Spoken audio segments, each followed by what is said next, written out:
Fine.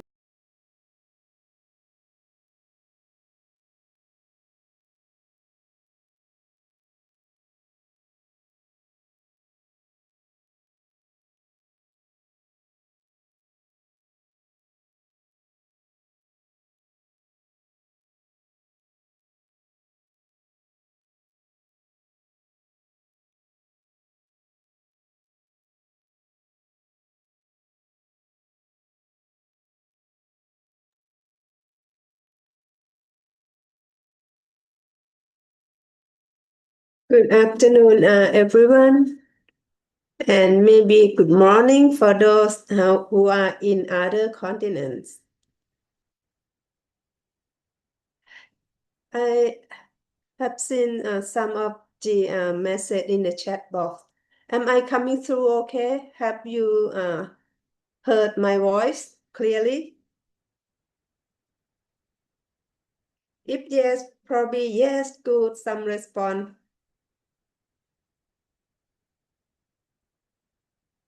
Okay.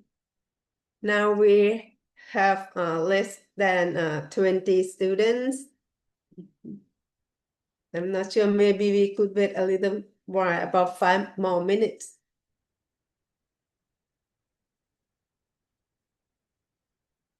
Good afternoon from Myanmar, Ethiopia, and some Philippines, Nepal. Yeah, thank you. Good morning from Nigeria. How is the time in Nigeria? Probably about 8 a.m. in the morning, I guess.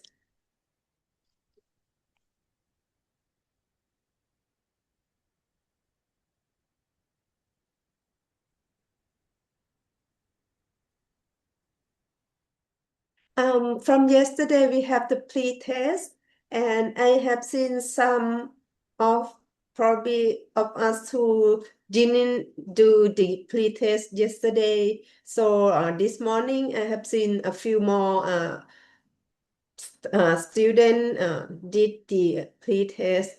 For those who did not do the pre-test, you still can have time to do the pre-test.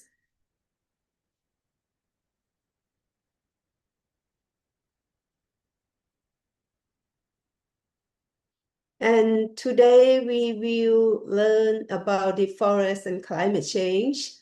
So probably we could share some of the climate change impacts to our forest, tropical forest for those who are from tropical region and maybe from other continents. I provide you some example of our forest in Thailand as well.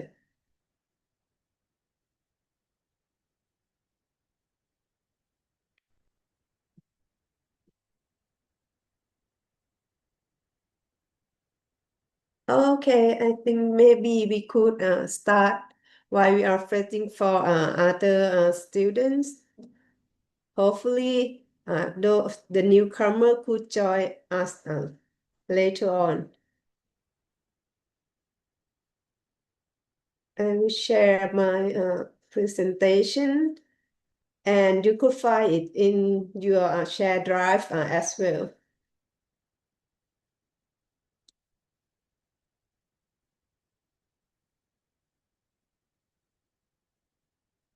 Okay.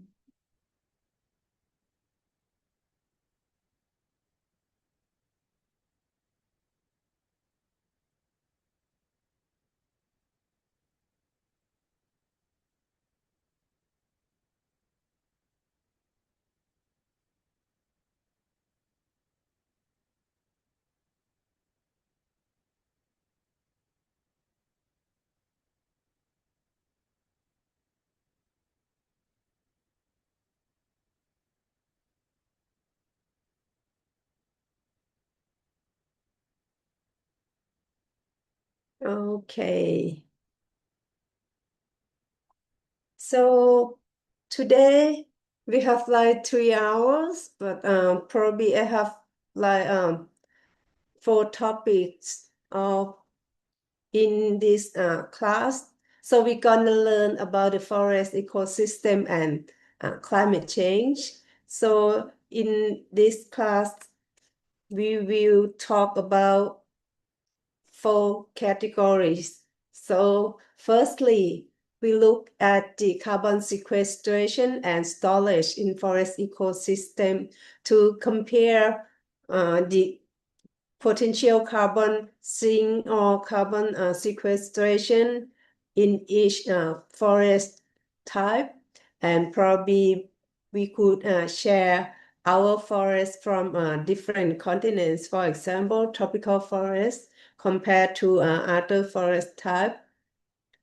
And also we will learn about the impacts of climate change on forest ecosystem or forest resources. In this topic, we could see how much of the forest ecosystem have been affected by the climate change. For the third topic, we learn about the forest-based climate change mitigation, and lastly, we learn about forest-based climate change adaptation. So this presentation file also share in our share drive, the same drive that we shared yesterday. So I will keep this folder updated for you to look at and download the presentation file every day. Okay, so we come to our first topic today, carbon sequestration and storage in forest ecosystem. So I would like to share with you guys about the global carbon cycle. So in this diagram, we could see 2 different types of carbon. So you could see in the circle shape, like the color like the green one, blue one, or the turquoise. So in that circle shape carbon, that is called carbon pool. So we have like the carbon pool in the fossil, in the soil, or in vegetation, or in the sea. The bigger circle meaning more carbon. And we also see the arrow up and down. So those arrow up and down represent the carbon dioxide emission and also carbon removal. So we can see that usually when we use the fossil fuel, so we have a lot of carbon or carbon dioxide emission to the atmosphere. We can see the very big arrow on the left-hand side. So I see. Okay. Yeah, this one. And for the sea and for the ocean, so we could have the carbon sequestration to the sea or to the ocean. But for forest, we can see that a small pool of carbon in vegetation and also in the soil as well. So usually when we have the deforestation, it's gonna provide the carbon emission to the atmosphere. You can see this the up the arrow, that one, and also the carbon sequestration by vegetation from different forests, different type of forests in the world. So meaning that now the deforestation rate is less than carbon dioxide sequestration from our forests. But more interestingly, that the carbon pool in the soil and also the permafrost for those who are in the temperate zone. So those carbon can be large, and this is also different from like tropical. Usually, our tropical forest, like in Thailand, Myanmar, or in Philippines, in this region. So usually, we store a lot of carbon in the biomass or vegetation. In contrast, the uh, temperate forest or even in boreal forest. So we have a lot of the carbon stored in permafrost and soil. This is some difference between forests from different continents.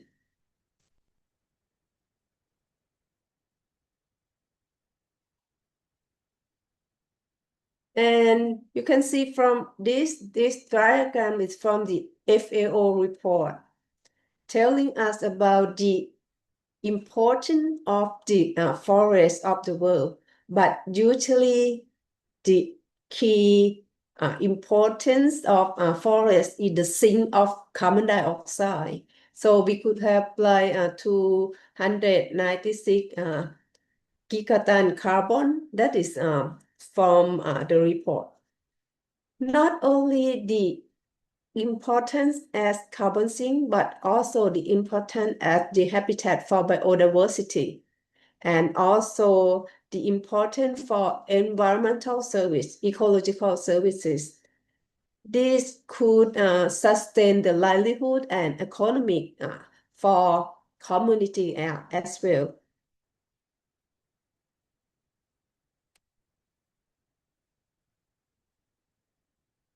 Now it comes to some question. Everyone keeps saying that forest is the carbon sink, and also we could find carbon in the forest, but maybe some interesting question: where is carbon found in forest? I think where is this carbon? Can see a lot of trees. So is this stored in the trees? Yes, there could be some in the trees, and this is in other above ground or below ground like root. What about others? Is there any carbon in the soil? Yes, there is also the carbon in the soil as well. So when we look at this forest carbon cycle, I would like you guys to look at the left-hand side. So we could have the forest carbon cycle. Once the plant absorb carbon dioxide from the atmosphere, so they will provide some of the biomass increments in above cloud and below cloud. So this is called above cloud and below cloud biomass. Carbon also stored in above cloud and below cloud biomass. And also in some of the dead wood and litter. Once we have dead wood or litter, the carbon stored in dead wood or litter, but those carbon will be slowly released because of decomposition and giving some of the carbon to the soil. So we could have soil carbon from there. And usually we also look at the productivity of the forest. Usually, if we look at the whole forest ecosystem, so we could have net ecosystem production, which is the balance between the increment of the biomass from carbon dioxide absorption and also the loss from respiration, ecosystem respiration, and from tree and also from decomposition. This is from natural forest or from the forest that we don't have any logging. But once we have the logging, for example, in Thailand we usually we have logging allowed only in the forest plantation. We are not allowed to do any logging in our natural forest. But once we have the logging, so those carbon could store in harvested wood products. So in that case, if we use for long-term products like house or furniture, the carbon could stay there for a long time. But if we use for fuel wood, but this is also good. The fuel would also replace the use of the fossil fuel as well. This is we call the forest carbon cycle to compare the natural forest carbon cycle and also the economic forest carbon cycle. So once we compare the forest biome from different continents, so usually tropical forests provide a lot of the carbon stored in vegetation or in trees. On the other hand, boreal forests store a lot of carbon in the soil, mostly in the permafrost. But usually in terms of carbon sequestration, tropical forests have higher carbon sequestration compared to temperate forests or boreal forests, respectively.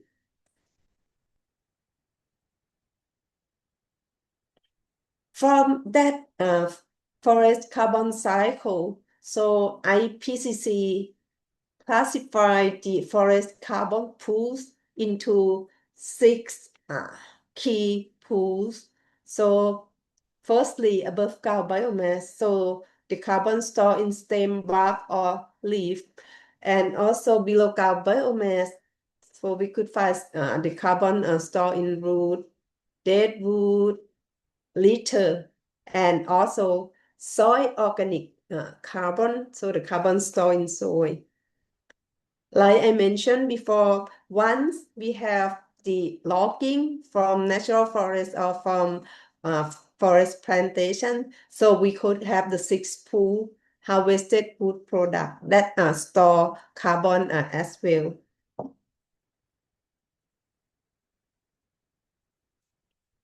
And from these 6 pool, so they also have some of the dynamics of this pool. So once we have the logging, so the above ground biomass could come into harvested wood product or could become dead wood or litter. For the below ground biomass, it could become dead wood as well. Once those dead wood or litter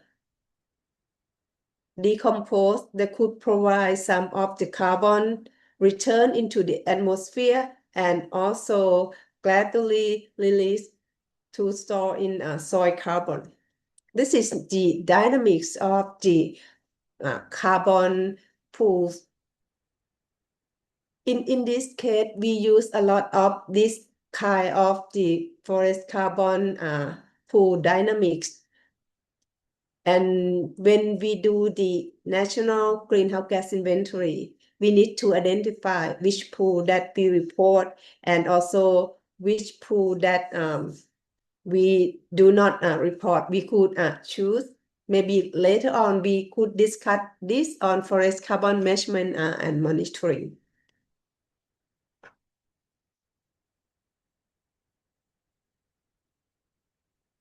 This diagram also show us about the biomass and soil carbon stock in different biomes. And so, like I mentioned before, for tropical forests, usually store a larger carbon compared to other forest type. But usually for the boreal forest store a lot of the carbon in the soil and also in the permafrost. And of course, once we have the climate change and the temperature keep increasing, some people worry about the soil carbon or the soil stored in the permafrost in boreal forest, because once the glacier or the ice melt, so we could have those carbon decompose and release to the atmosphere.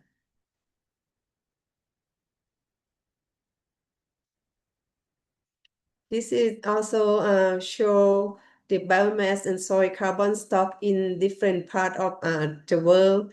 So we can see that from the color, the dark red, meaning we have a lot of carbon stock in those areas, and the blue, the light blue, that we have less carbon stored in those areas. You could see that which country that we are in. We can see that in tropical zone or tropical region. So most of the forests provide more carbon per unit area compared to those in temperate zone. We can see this is also tropical area. This is also tropical area. And of course, this is in Asia. Thailand is here, and Myanmar, yeah, we are neighbors. And also from the Philippines and Indonesia, Borneo as well. I share with you with our number in Thailand. So in Thailand, we have the biomass and carbon stock in different forest type. For example, in evergreen forest, which is probably the most richest, probably the richest forest in Thailand. So we have like the above ground biomass about 250 ton per hectare. And compared to something like dry dipterocarp forest, this is one of the deciduous forests usually occur in the very unsuitable soil, the soil with the stone. So that's why we have very little of the above ground biomass. On your right hand side, you could see that the above ground biomass in the forest in different continent or ecological zone. So in tropical, like tropical rainforest or tropical dry forest, probably similar. Tropical rainforest contain a lot of above ground biomass compared to tropical dry forest.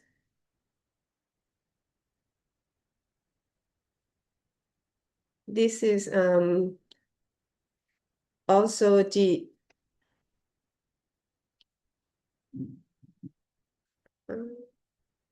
okay. Okay, so this is I would like to show you this diagram. So sometimes we need to think about the carbon pool or carbon stock and carbon sequestration is different type carbon. Usually for the carbon stock is the carbon stored in the forest. But for the carbon sequestration, is the carbon dioxide absorption rate of the forest. But usually this diagram show the potential of the carbon balance of the forest. For example, once we have the very healthy forest, ecosystem or healthy forest. So in this case, we have like the very high carbon stock in this forest, but maybe this forest type doesn't have very high carbon sequestration. Maybe because the tree getting old and there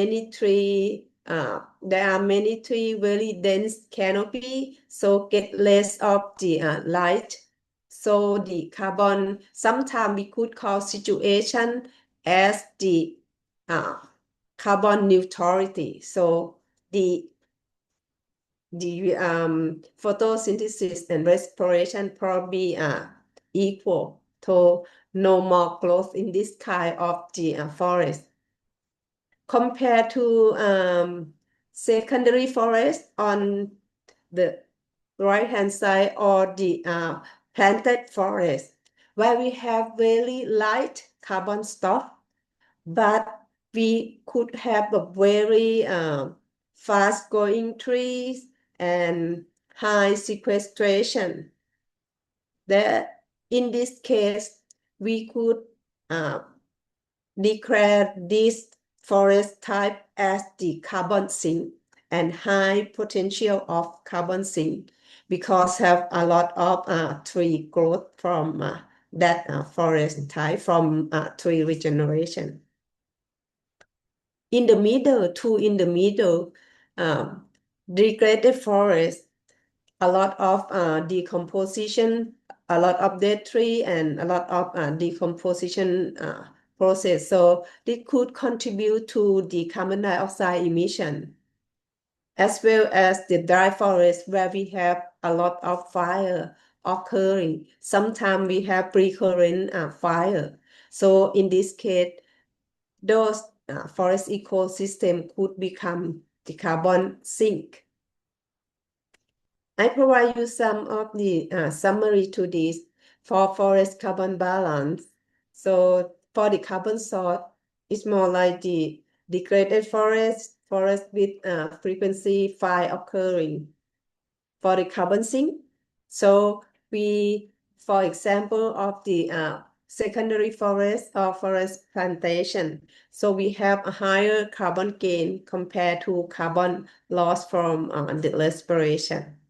And carbon neutrality, could be something like undisturbed forest or climate forest, where we have like a lot of trees, very dense tree. We have a lot of carbon stock in those forests, but very light forest growth. So in this case, it could be carbon neutral or carbon neutrality.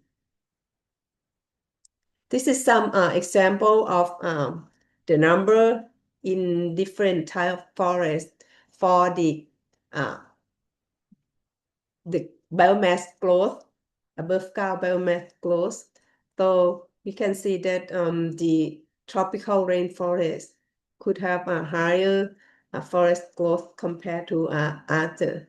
And different continent could have different growth as well, but usually in Asia or in the like in our country, so we have like very high above ground biomass increment.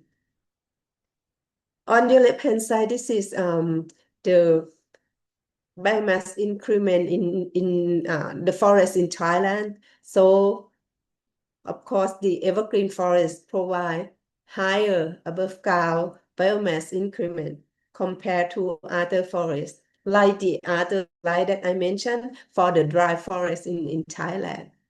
But usually this is we compare between the first column where we have the forest restoration activity compared to the second column where we don't have forest restoration activity, only the natural regeneration. So for natural regeneration, we have a lower carbon sequestration rate compared to the forest restoration.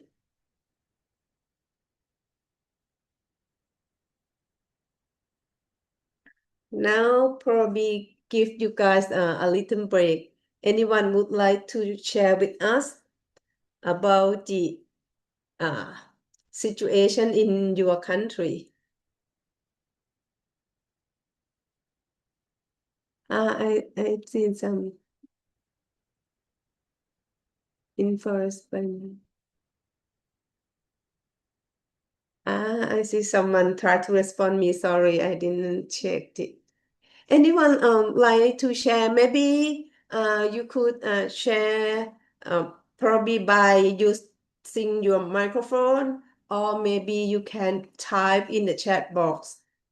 So about the situation in your country, how is your forest in your country and how it function as the potential carbon sink? Maybe you could share.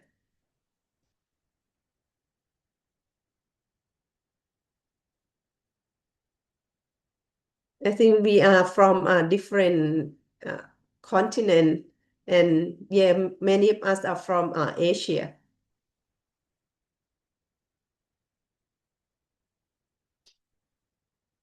Yes, no. Okay, guess that maybe someone is typing. But if you guys don't want to answer my question, but maybe you probably need to answer it later, maybe at the end of our class today. Ah, in Ethiopia, thank you. So forests provide various functions like carbon sink, service provision. Yes, of course, we use a lot of wood. More importantly, for fuel and construction.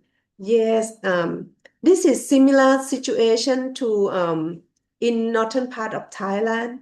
In the northern part of Thailand, we probably have some of the hill tribe people or in the highland, and the weather is a little bit colder than other part of Thailand. So sometimes many community use the wood as fuel, uh, used for something like for cooking and also for heating.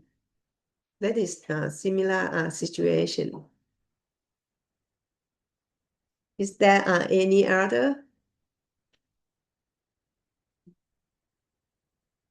If not yet,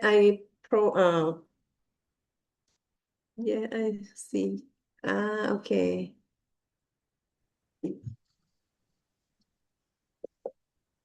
Oh, in which country?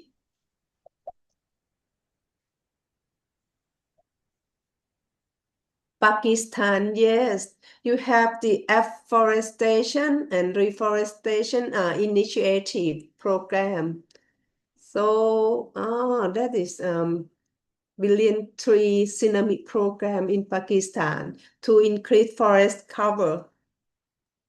Young fast-growing plantation sequester carbon rapidly during early growth stage. Yes, and it could be the status of those forests could be the carbon sink. Yes,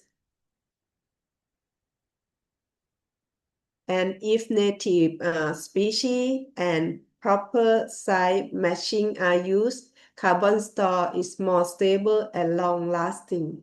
Yes, this is also the silvicultural concept. So we do the species site matching to provide suitable tree species to suitable site.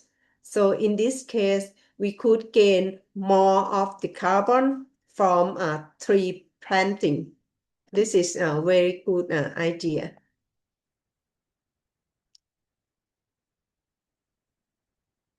In Ethiopia, there is the program called the Ethiopia Green Legacy Initiative. So it's a massive or nationwide reforestation campaign aiming to combat the climate change, deforestation, and soil erosion by planting billion trees annually. Over 40 billion seedlings have been planted over 6 years aiming to restore 22 million hectares of degraded land by the year 2030. Wow, very great job. And this is gonna be in our other topic, that is forest-based mitigation. Afforestation and reforestation is the major category of forest-based mitigation. That is very good one. In Vietnam, so we have mangrove forest serve as a massive high potential blue carbon sink. Yes, of course, particularly in the Mekong Delta region. Okay, close to Thailand too. And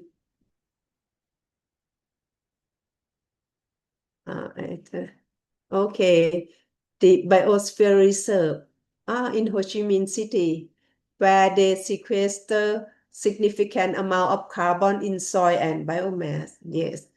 Actually, I have read quite a lot of documents from Vietnam, and also in Vietnam, it seems to be afforestation and reforestation are very successful compared to other countries in this region in Southeast Asia.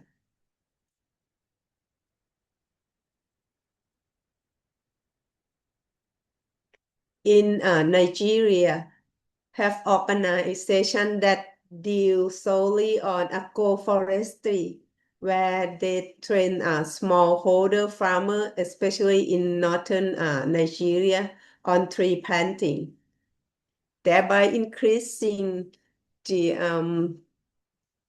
what increasing the presence of both economic tree, fodder tree, and small conditioning tree. Yeah, that is very good. And also, actually, last year, our faculty organized the training course. That is not the online class like this, but the on-site training course that's funded by our Thailand the Thailand Cooperation Organization, so we call TIGA, and many participants.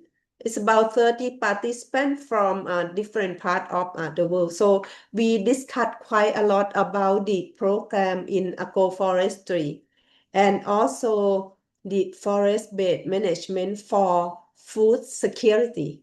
So in this case, we could have like agroforestry and also fruit orchard. And in the meantime, we do it as the climate change mitigation. Probably that is a similar situation, the similar program like the in Nigeria. Great. In South Africa, the project like planting bamboo tree. Okay, interesting. For carbon sequestration to restore degraded soil. And I'm not sure, but usually in Thailand, we recognize bamboo as the multi-purpose tree species. We can use the bamboo clamp for construction or agricultural tools and also for other use. And for bamboo shoot, it's also edible. So actually it's very yummy. Interesting that. Great. Thank you for very much for sharing all information from your country. Actually, I also asked my staff to keep all of your response in the chat box so we can keep, and probably I could come up and learn later on about the situation in your country. And actually, I probably need to tell you this at the end of the class. For those who have not yet answer any question like this, probably you may need to answer in the quiz. So I will provide you some quiz that probably you respond it later. Okay, well, then I will go to other topic. Today I have like 4 topics, so probably we could manage to go on. So this is our second topic is the impact of climate change on forest ecosystem. So for the impact, actually there are a lot of impacts of the climate change on forest ecosystem, but for now on, I provide the information to you by categorized into topics. Firstly, I look at the impact of the climate change on biodiversity. So in this case, I think that the climate change have the impact on the plant and animal physiology and phenology. This could lead to the shift of species range and also natural distribution of plant and also animals. There is also some unsuitable habitat for those some species caused by the climate change. So in this case, some species might migrate to other suitable habitat or creating new habitat. But for those who cannot migrate to other habitats, some species might be extinct if the climate change or the situation of the climate change getting more severe. So in this case, if the situation keep going on, we could have some of the biodiversity loss in our forest ecosystem. And thereby, we could have the change in species composition and forest structure at the end. This is what is going on. It's not just only the biodiversity, but it could contribute to the change in species composition and forest structure, and also change from one forest type to another.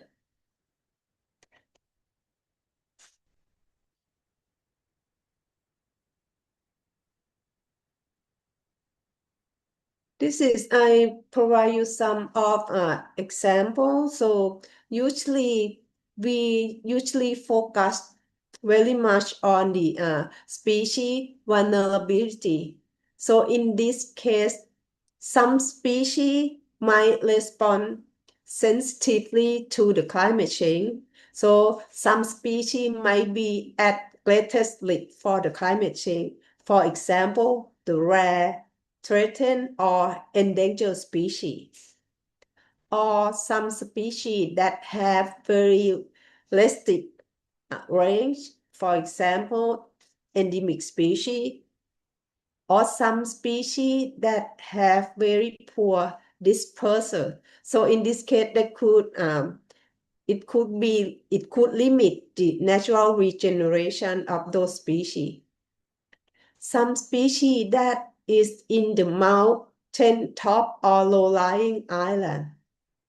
This kind of habitat is very, you could call it small like it, and they have very restricted ecological niche. So in this case, it could become extinct sometime. And also some species that have very narrow physiological tolerance. I provide you some example in Thailand.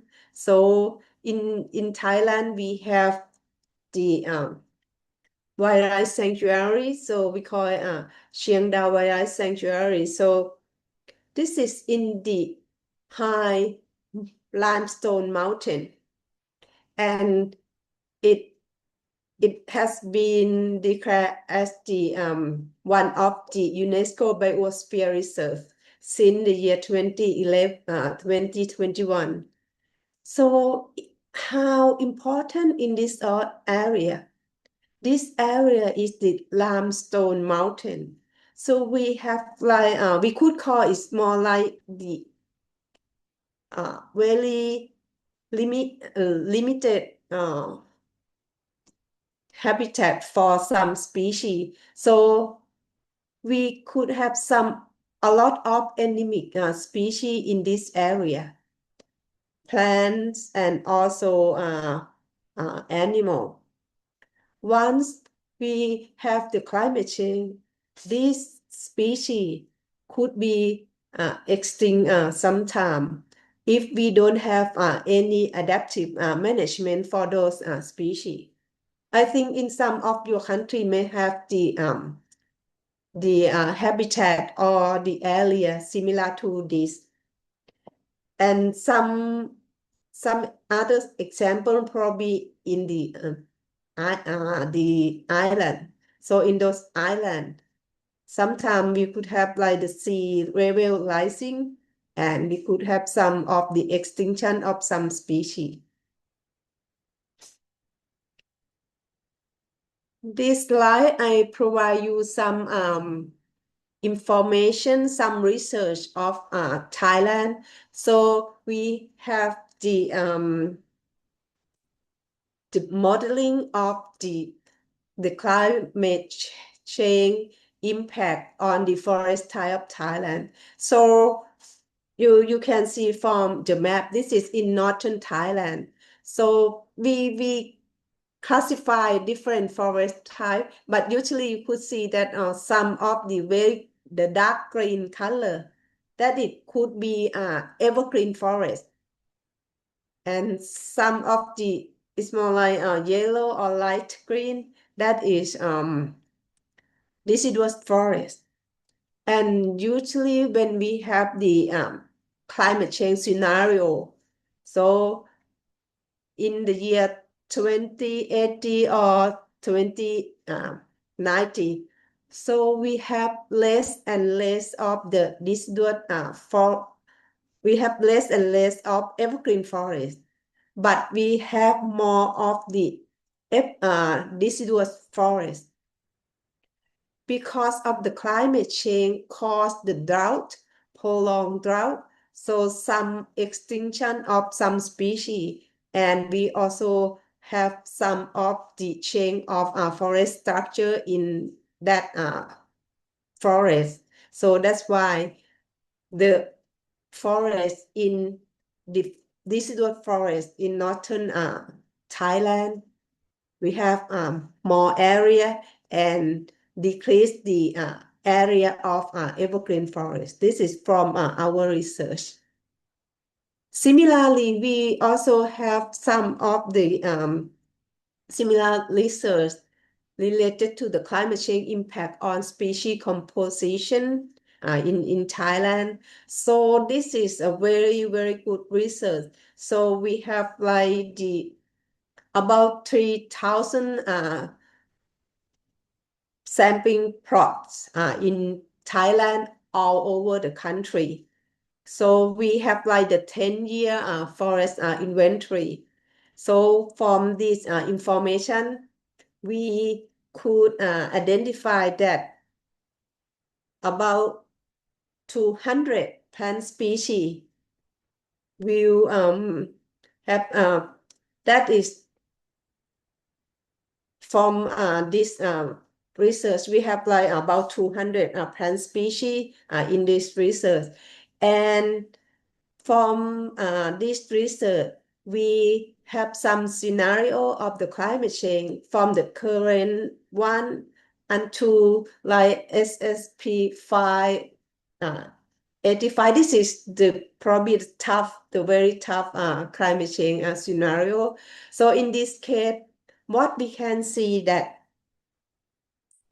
for those about 200 plant species, 114 species are projected to to lose all currently suitable range. On the other hand, about 86 species are projected to gain suitable range.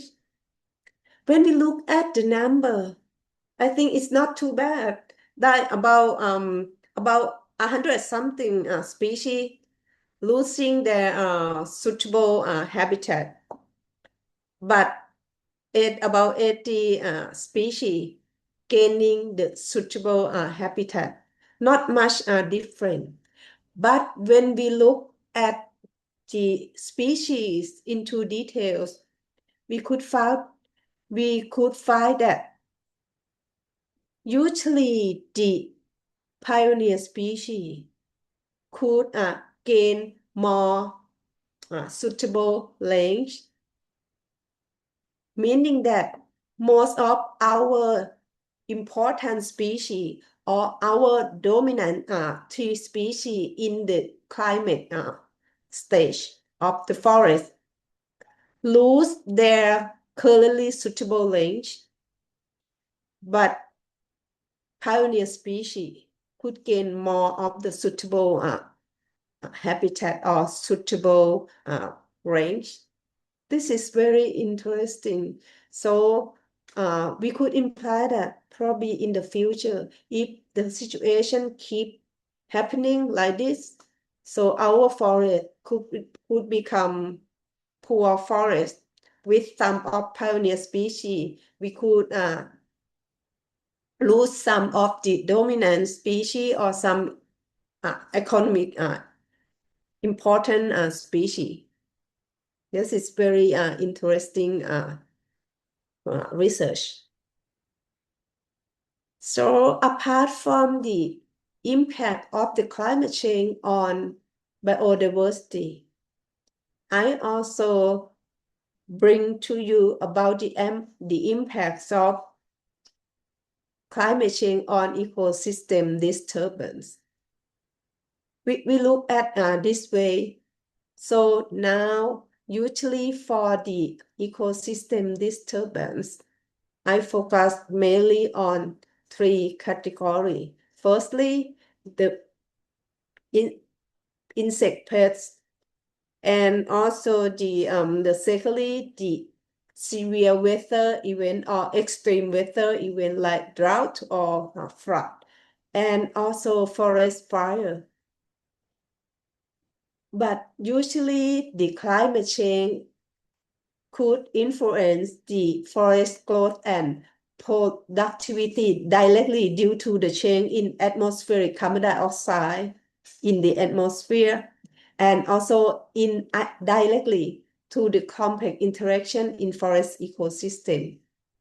It's like more frequency and the severity of forest disturbance.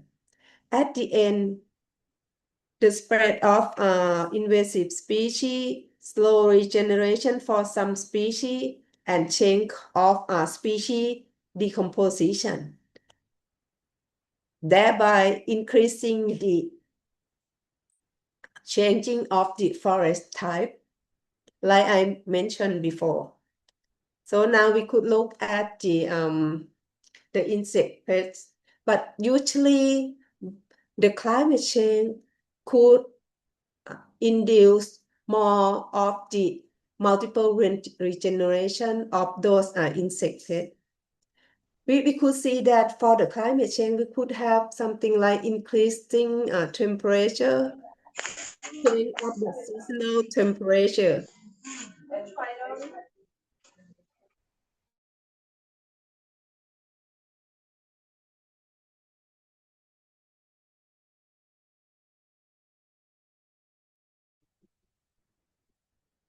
Hello, Ajahn, you are muted.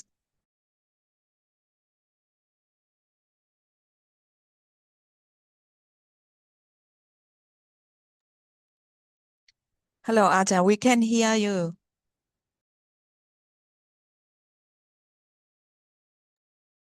I'm sorry, I accidentally turned off the microphone. Sorry. Could I begin with this slide again, right? Sorry.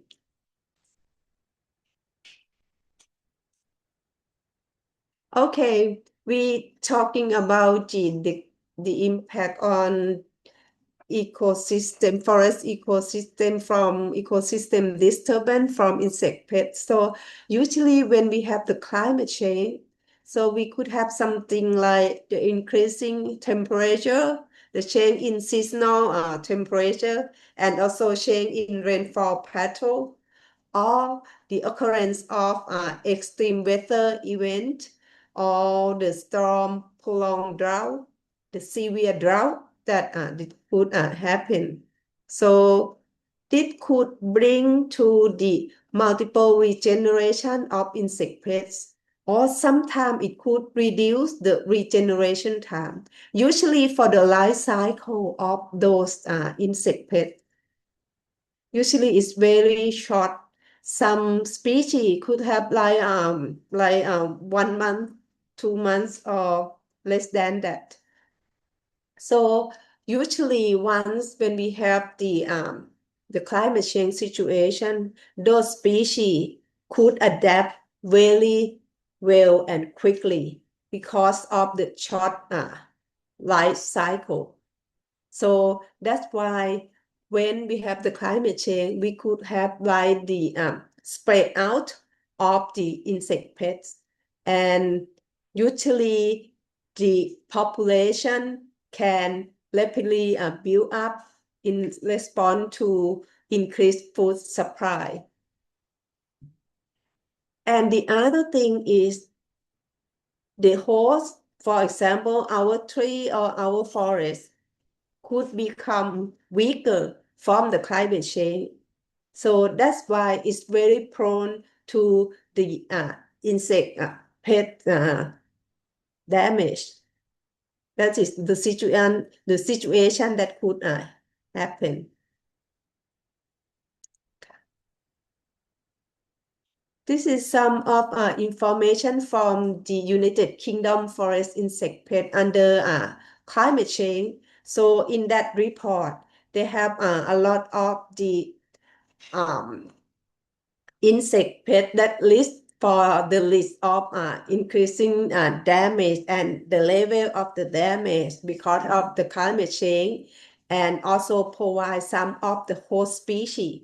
For example, we could have some of the pie shoot beetle, the pie shoot beetle. So the host species should be spruce or pine, and also some other pie beauty moth. So this is good. Some of this information is very useful for the adaptive management under the climate change. So it could provide some of the information. In Thailand, we also have some of the insect pest spread for some of our tree as well, but not very severe compared to other country. This is some of information on the outbreak of the mountain pine beetle in Canada. So in those years, we have the very warm temperature that disposed to the coniferous forest in Western Canada, leading to a severe outbreak of mountain pine beetle. Actually, in a very, very large area, more than 13 million hectares. So actually, it could be 2/3 of the all forest area in Thailand. In Thailand, probably we have less than 20 million hectares of natural forest. Could be like 2/3 of our forest area in Thailand. And this is very, very, we could see that the damage is a lot. For other impact is related to severe weather event. For example, that we have the very prolonged drought from the El Nino situation, or very severe drought. So usually in the past, we could have the situation of the climate. It's more like this year, it could be the El Nino, and probably after that, we have the normal year for a few years, and then we have La Nina. And sometime now, we have something like, okay, this year El Nino, next year could be La Nina. So we have like the flooding. It keep happening like this.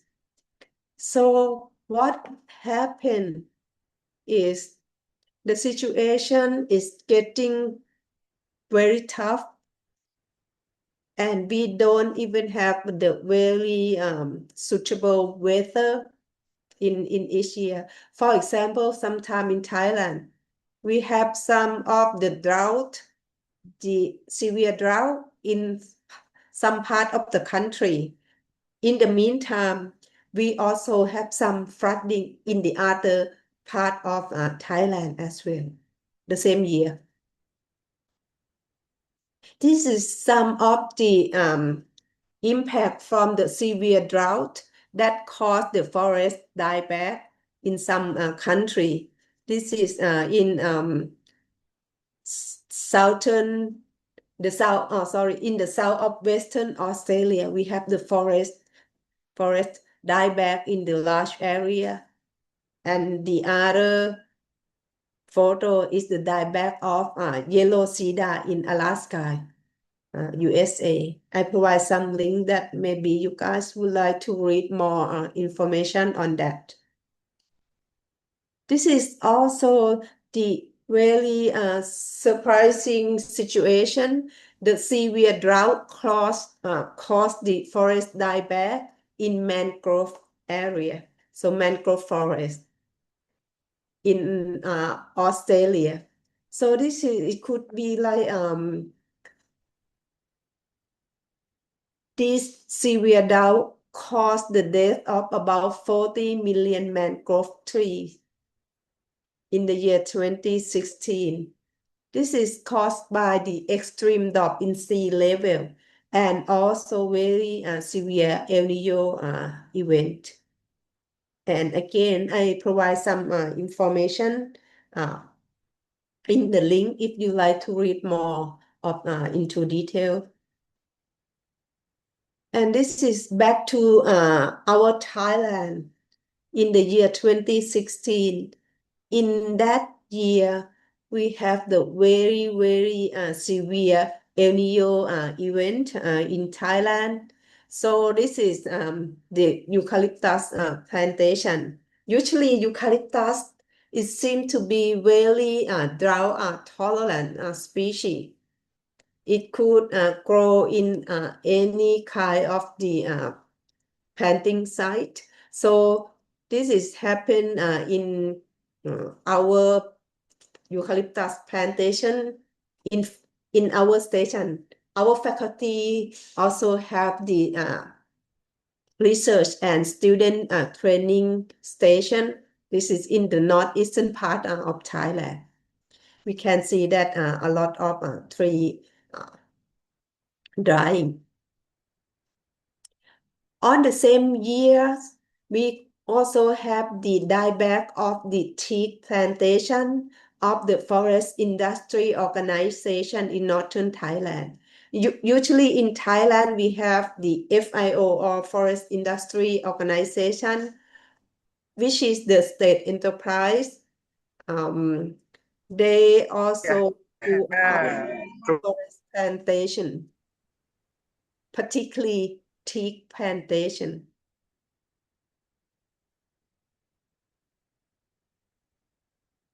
So in this regard, we firstly we look at those teak plantation, and actually I visit there, and our FIO staff invite us to go there and to see whether what's wrong with those teak trees in the plantation. But usually when we went there and we see the FIO staff guess it might be because of the insect pests or something, or some of the diseases. But when we look at, no, this is the dieback, and they have also a lot of the tick dieback in other area as well.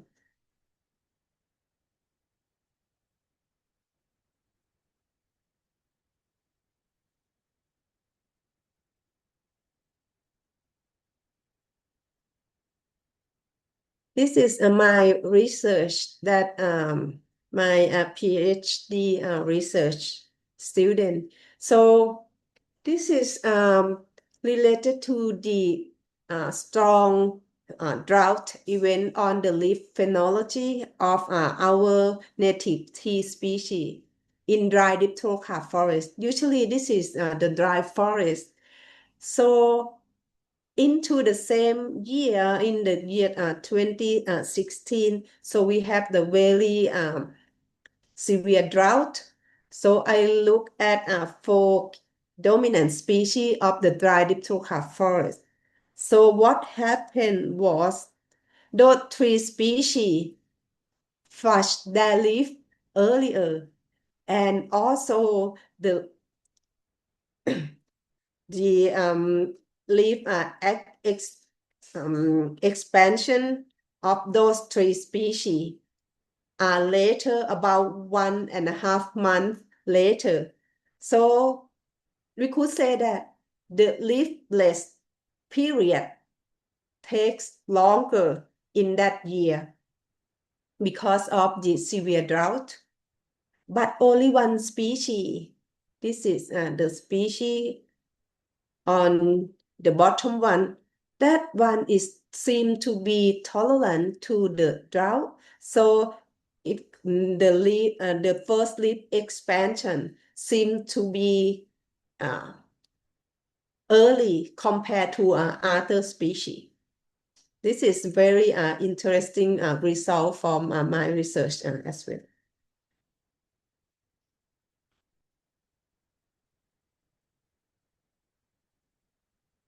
This is some of the information on the Amazon forest.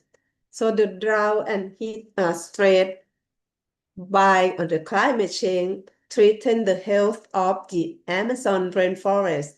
There is some evidence of the increasing tree mortality and also reducing recovery capacity because of the drought and heat stress.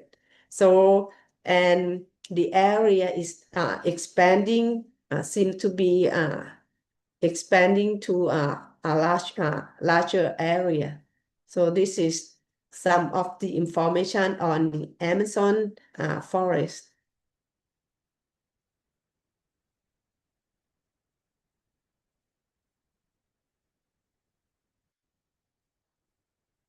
And this is also the information from the Forest Resources Assessment by the FAO. So related to the forest fire. But usually forest fire occur mostly in the tropical region, and about 2/3 of the tropical forest area occur in the Africa and America. You can see from this the diagram. This is in Southern Africa, Eastern and Southern Africa, and Western and Central Africa. In Africa, is almost half of the overall forest area affected by the forest fire. So the damaging fire event associated with the heat wave and drought, where weather condition hasten fire spread. So the climate change could influence and probably induce the more intense fire in some area, particularly in the dry area. I provide you some example in Thailand. But usually in Thailand, the forest fire impact on the forest fire regime, for example, increasing the extent, increasing intensity and frequency of forest fire, and also enhance the repeated fire occurrence in the prone area. So in this picture, this is our peat swamp forest. The secondary peat swamp forest, where we have the Melaleuca species as the dominant species. You can see that is our secondary peat swamp forest. But once when we have the repeated fire occur in our peat swamp forest, in some area, our peat swamp forest could become a grassland. Usually in the peat swamp forest, once we have the drainage, so water drainage could influence the peat swamp forest to become degraded forest, and also the logging. And the fire could probably contribute to the degraded forest. So once we have the fire, probably 2 or 3 years, so we could have the chance for regenerating forest. We could have the probably good capacity of regeneration. On the other way around, if we have something like the fire every year, so there is the very slow regeneration in that forest. So the forest have no chance for any regeneration if we have the fire keep occurring every year. And in this case, the peat itself also have the situation we call the peat subsidence. So probably it could be like usually for the peat, we have the peat subsidence probably to 1 or 2 centimeter per year. But once we have the forest fire, the repeated fire, probably the peat subsidence could be like in our research in Thailand, it could be like 5 to 10 centimeter per year. So in this case, we could have like the flooding because of the peat subsidence as well. And at the end, if we have very slowly regeneration or no regeneration, so this peat swamp forest could become the grassland at the end. This is something that happening in Thailand. We can see some of the area that we have no more of the tree in peat swamp forest. That is, I'm not sure whether this situation is similar to some in Indonesia or in Malaysia, where we have a lot of the peat swamp forest.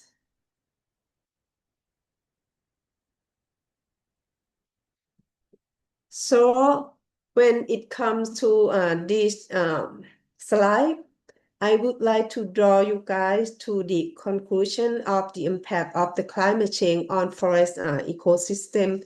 So usually 2 main impacts of the climate change on ecosystem. Firstly, the impact on biodiversity, and secondly, the impact from the risk of ecosystem disturbance, for example, pest and diseases or extreme weather event or wildfire. So usually in this situation, we have the poor regeneration of the drought intolerant species, but we have of the drought tolerant species invasion.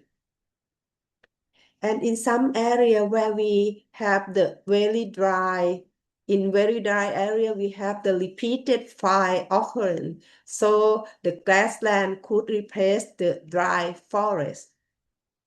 So in this case, once we have the situation like this, so for the forest plantation, we need to think about how to plant some species. We could use some of the silvicultural practice to do some of the matching between site and species to find suitable species in the drier site, for example.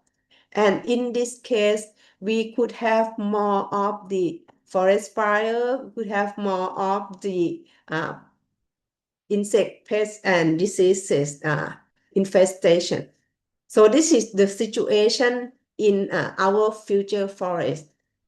That's why we also need some of the forest management.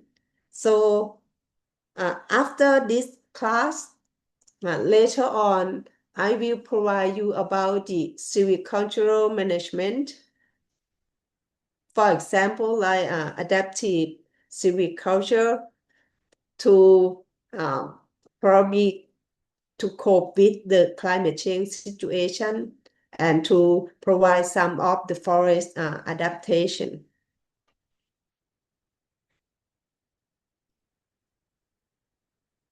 Maybe give you guys a little bit, a little break, and probably we could share some of the information on your country. Anyone like to share with us? I'm not sure. Okay, that is some of information. Anyone like to share that? How does the climate change affect forest ecosystem in your country? Yesterday, I remember that's, I'm not sure in Pakistan or in somewhere that mentioned about the biodiversity loss because of the climate change. Ah, that is unprecedented rainfall. Yes, also in Thailand as well. And this is how this could have the impact on the forest ecosystem. Change of tree species. Have you seen any of the situation like that?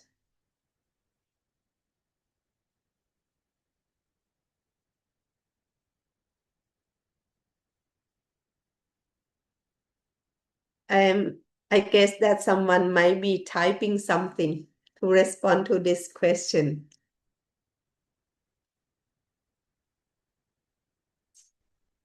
Ah, I see. That is quite a lot. Thousands of acre planted, thousand acre of plantation were severely damaged. I see.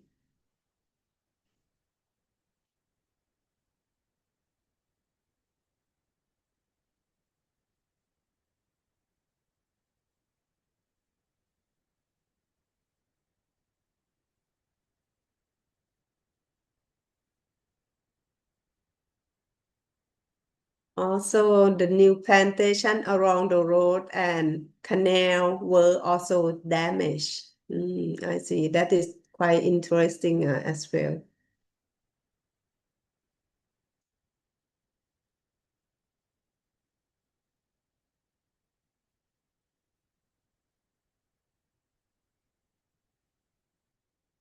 Yeah. Yes. We have come to probably half of our class. So maybe you could respond my question later. This is some other response. Species distribution has shifted. Some tree now occur and appear out of their range, yes. And fruiting and seedling, they have changed in Southern Africa. Yeah, this is also happen in Thailand. In Nigeria, The change in rainfall pattern affect ecosystem directly by forcing many animals to migrate because their basic need depend on the amount of rain. That is also interesting. This about the animal wildlife.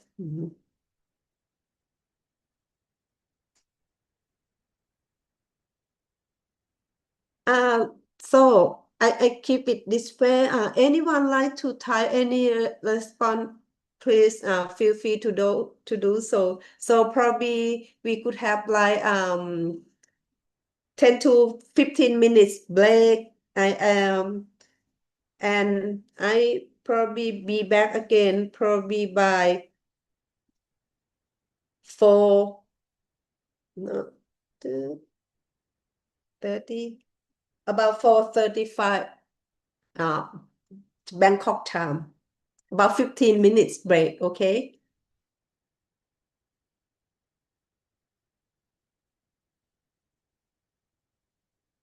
But you still feel free to type anything in response to this question. I will keep this slide on.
Okay, everyone, I'm back again. And thank you very much for sharing information on the climate change impact on forest ecosystem in your country. Actually, I have read those in the chat box, and we could see that in many countries that we have the situation concerning the biodiversity loss and also the impact of the climate change on forest health. So those the climate change could induce could have the impact on the forest health by inducing the insect or diseases and probably similar situation in other country as well. And also some interesting that you guys mentioned is that the impact not only on the forest ecosystem, but also leading to the impact on community livelihood. That is very interesting point that you mentioned. And I have seen in Vietnam also the situation of the impact of the severe climate on mangrove as well. So losing about 300 and 400 hectare of mangrove. That is some of the important situation in Vietnam as well. Yeah, and thank you very much for all. And this is, I think everyone have read some of the situation from other country as well. So in this case, I mentioned before, for those who typing in the chat box, and maybe at the end, I would have the quiz. Probably you could copy your response in the chat box and to answer the question in the quiz. You can do that too. So the end of this class, we will have like the quiz. Okay, then I would like to move to other topic that we will learn today. So the other two topics would be the forest-based mitigation and adaptation to the climate change. So actually, earlier we discussed a little bit about the climate change mitigation and adaptation. So for these two topics, we will discuss about the forest-based climate change mitigation. For example, we mentioned about the afforestation, reforestation. That is one of the very good practice for the climate change mitigation.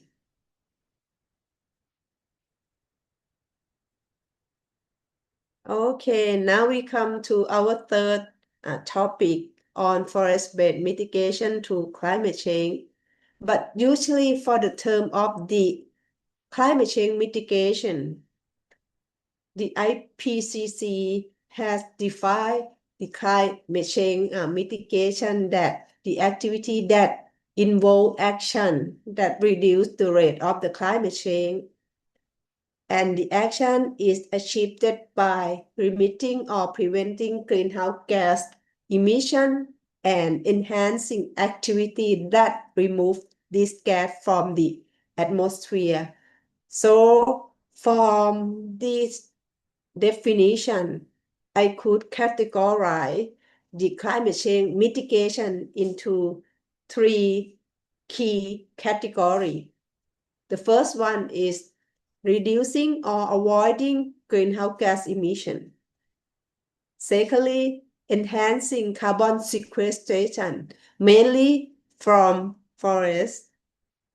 And also we would have the carbon capture and storage. So let's come to my next slide. So from those definition, so I could provide the mitigation options. So there will be 3 mitigation options. So the first one, emission avoidance. So in this case, in terms of energy sector, we could have some of energy efficiency to improve energy efficiency. They could reduce the greenhouse gas emission, or in transportation. For example, in transportation, probably we could use some kind of the hybrid car, or instead of using the car that use the fossil fuel, or in industry. So we could have something of the low greenhouse gas emission product or something like that. In agriculture, we could change the agricultural practice to reduce the greenhouse gas emission. In waste sector, probably we could do the biogas to reduce the methane emission. And of course, for forest resources, usually to avoid emission from forest resources, one thing that we do is we try to prevent the deforestation. We can see that from the 3 mitigation options, the forest sector or forest resort could provide these all 3 options. So for the second option is carbon sequestration. This is we could have the forest resources or the nature-based carbon, we could call like nature-based carbon capture and storage. So in this case, something like afforestation, reforestation that we mentioned earlier. But in agriculture, we could plant some of the woody crops. In Thailand, we report the national greenhouse gas inventory, but the majority of the carbon dioxide sequestration or carbon dioxide removal is from rubber tree plantation, which is the key contribution to our carbon sequestration in Thailand. For the third one, the substitution, or this one we could call that we use the forest to substitute the other products or other material that provide higher emission. For example, we could use wood instead of concrete, and we also could use wood for furniture instead of the plastic, or we could use the wood biomass for energy. This is in general for mitigation option, but for forest, I could introduce you guys to this diagram.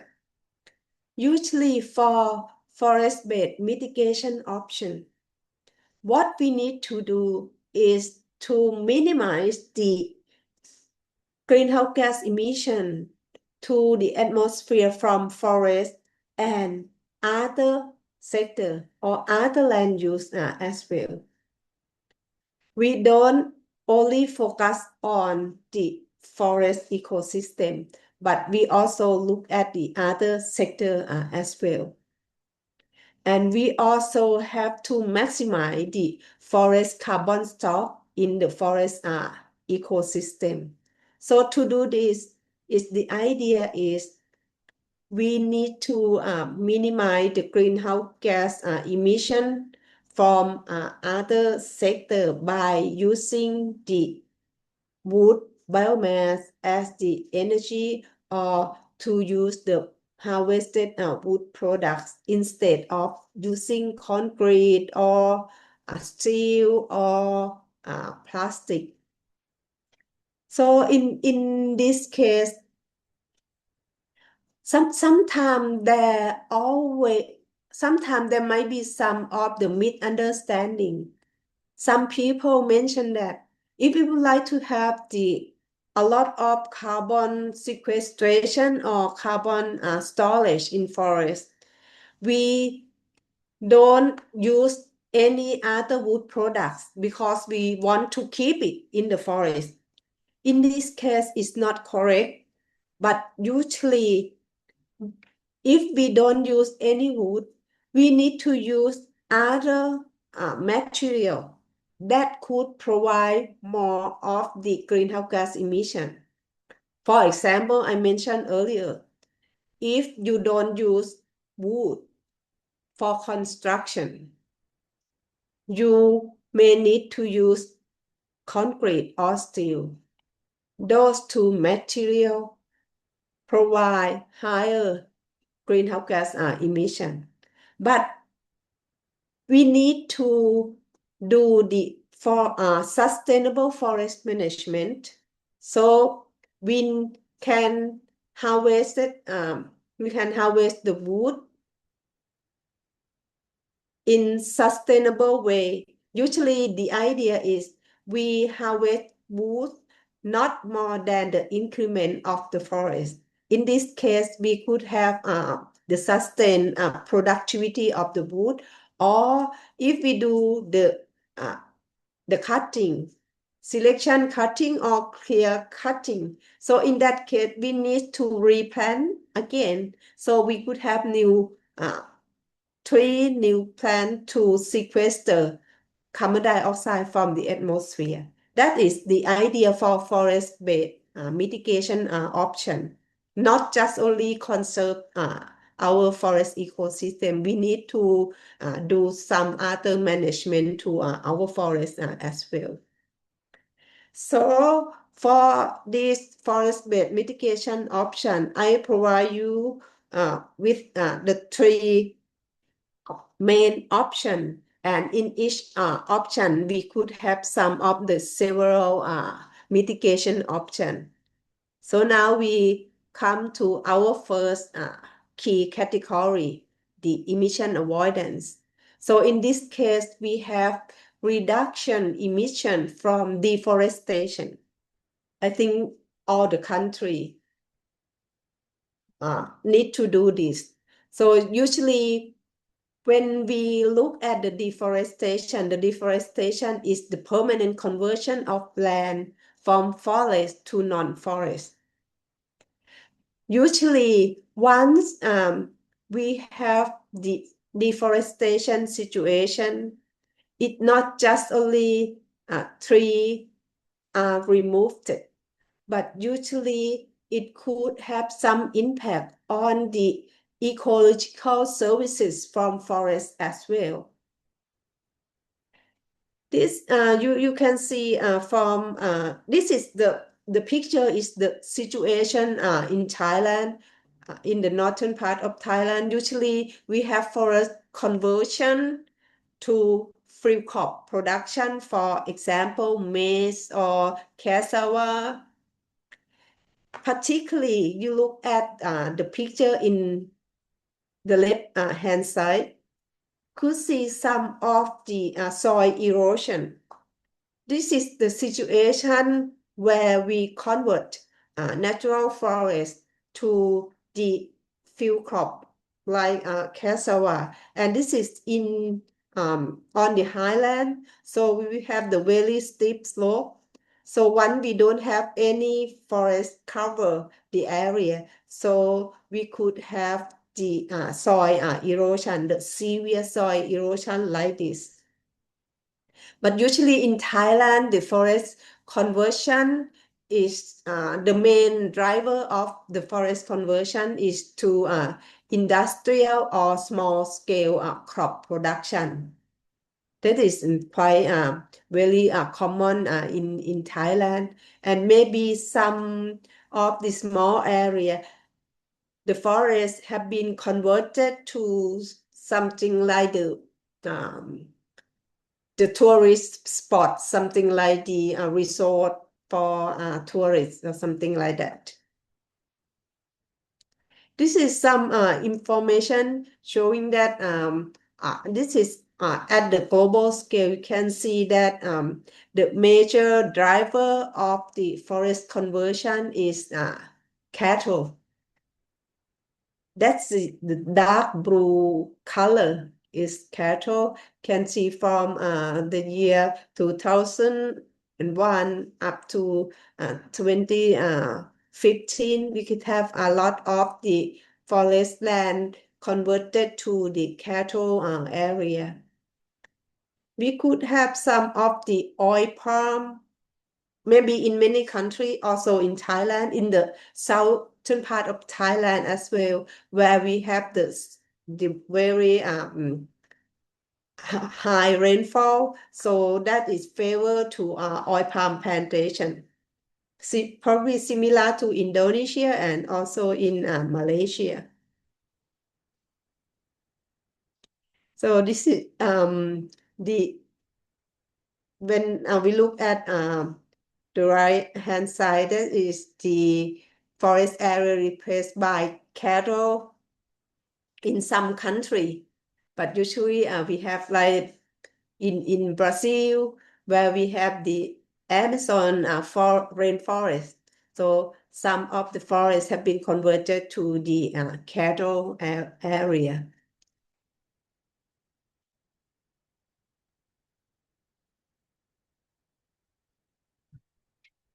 And also usually to reduce the emission from deforestation, we probably need to identify the driver of the deforestation.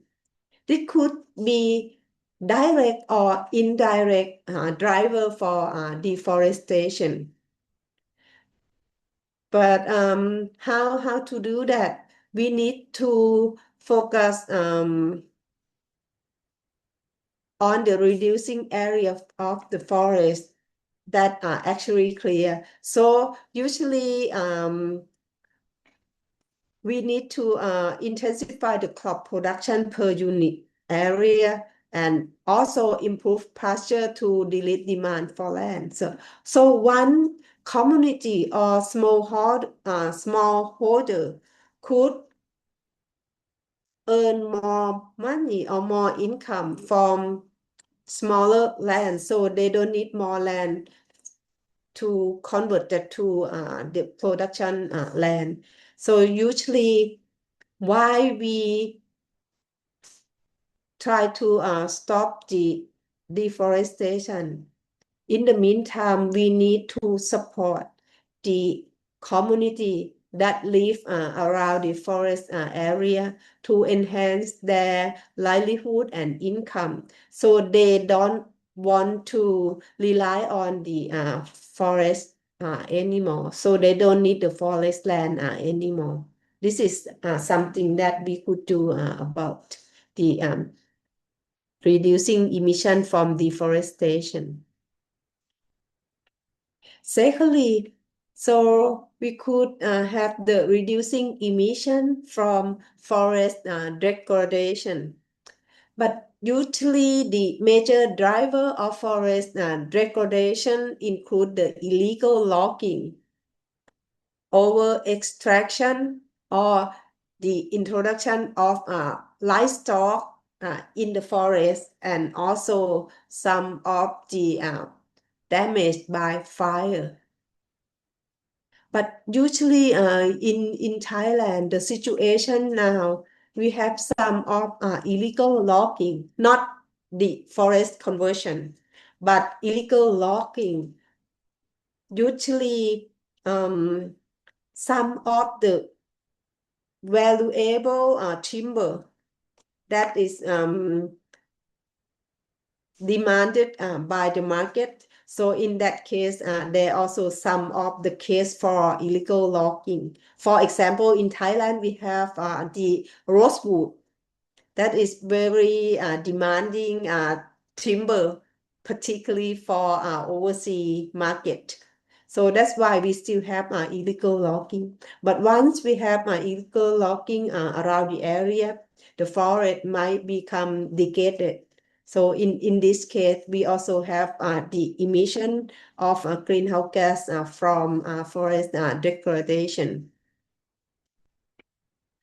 But usually, the forest, once forest degraded, not only are they likely source of the greenhouse gas, but usually in this case, once they are degraded, they would have the high rate of decomposition and low productivity. Remember that I showed you my previous slide related to the forest carbon balance, but the situation for the forest degradation could bring the forest into the carbon sink instead of the carbon source because of the high rate of decomposition and also very low productivity of the tree.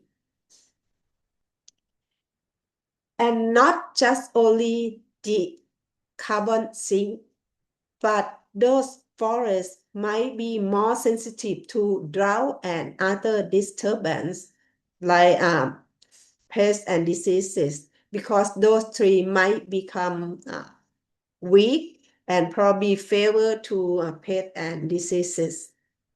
This is what we need to do, but how we do that? Usually we also have some of the mitigation option to reduce emission from forest degradation. For example, to do some protection of the forest from other disturbance, like we have a fire control and management, or we could do some of the improved forest management. This is also some example in Thailand, but usually in Thailand, we also have the situation of forest fire, and this fire could have some impact on the forest and probably cause the forest to become degraded. So that's why we need to do some of the wildfire management. So what we do the wildfire management using technology and community engagement to mitigate the carbon loss from fire in fire-sensitive peatland and fire-dependent forests.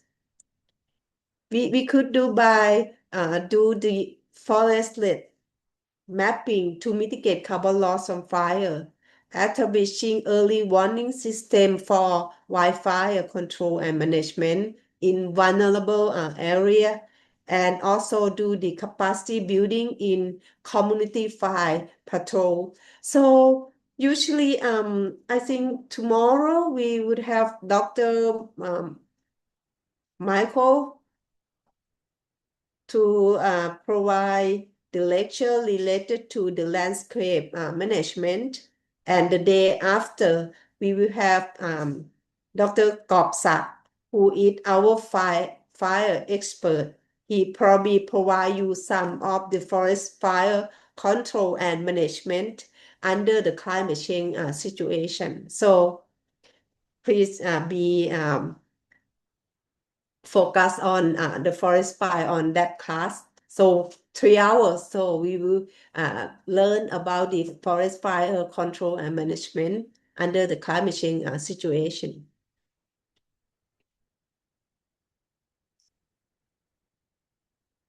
And the other activities for emission avoidance in forest ecosystem. So we need to do forest conservation. So in this case, I think it's very common to other. I think every country probably do the same. So we also need to do some of the conservation. Oh, I think this is, I was wrong. It should be not deforestation. It could be conservation, refer to protecting forests under direct and imminent threat, and include protection of forest not immediately threatened by deforestation. And this is on the right-hand side, we have some of the information for Thailand. So in Thailand, so we usually have the protected area. And in that case, we also have some of the publication related to the sustainability of the protected area system under the climate change in Thailand. In Thailand, the protected area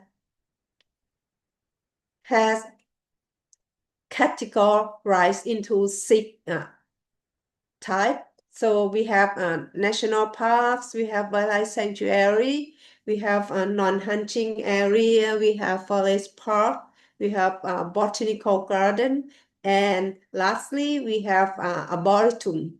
So this kind of the protected area, we could have some idea of the management. So probably if anyone interested in the example of the management in Thailand, probably you could follow and look at our paper in this slide.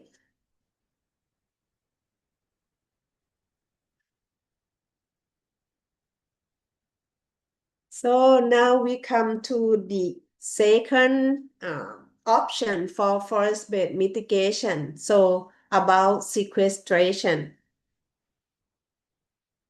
So firstly, about sequestration, of course, the first option could be increasing forest area. So in this case, we could have like afforestation and reforestation. I think many of us might familiar with afforestation and reforestation. For afforestation is the establishment of forest where the land was not previously forested. But usually for FAO definition, we look at the term of 50 years. But for the reforestation, is the replanting of tree on lessly deforested land, like converting lessly non-forest land to forest land.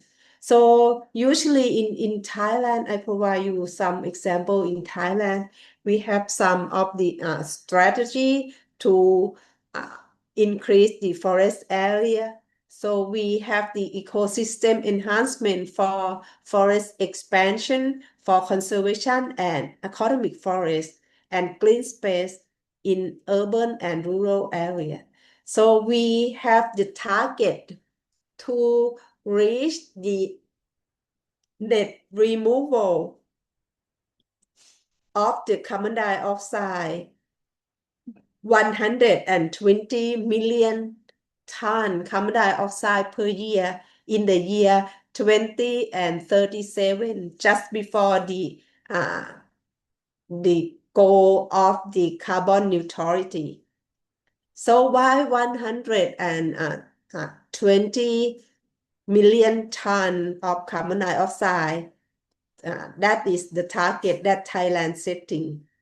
But usually we look at the capacity of our forest land and also the historical data. So from our national greenhouse gas inventory recently, so in the year 2022, so we had the net carbon dioxide removal of 107 million ton per year. So it's about 10 something million tons that we need to go.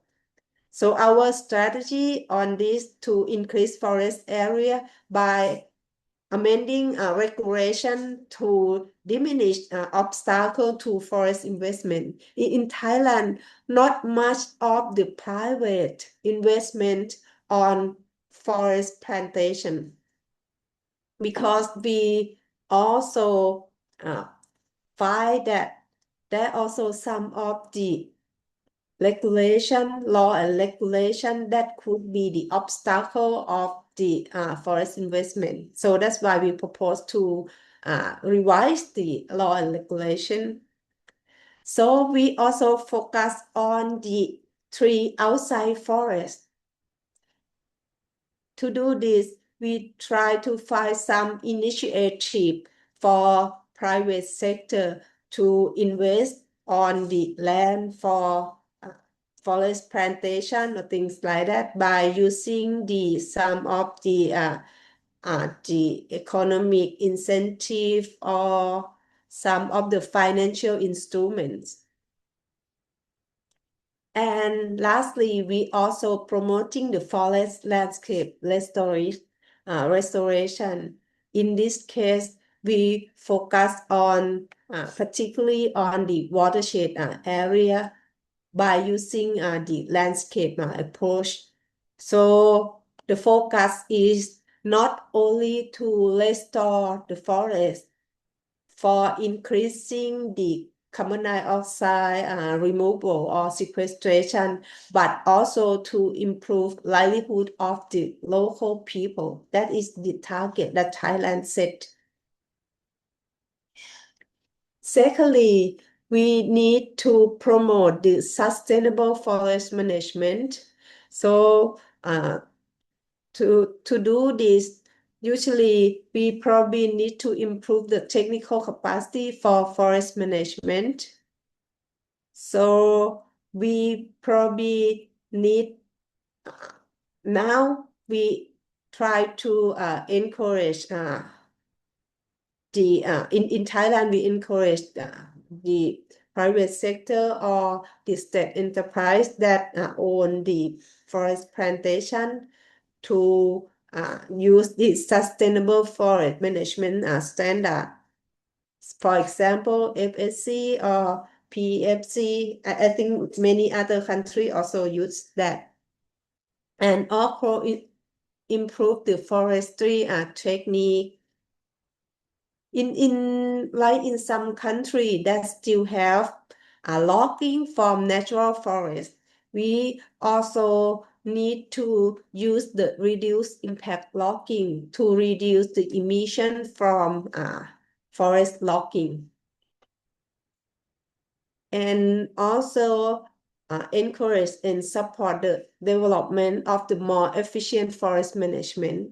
So in conclusion to this, probably we need to do the forest management in the sustainable way so that they could increase more of the forest carbon sequestration and reduce the emission from forest activity.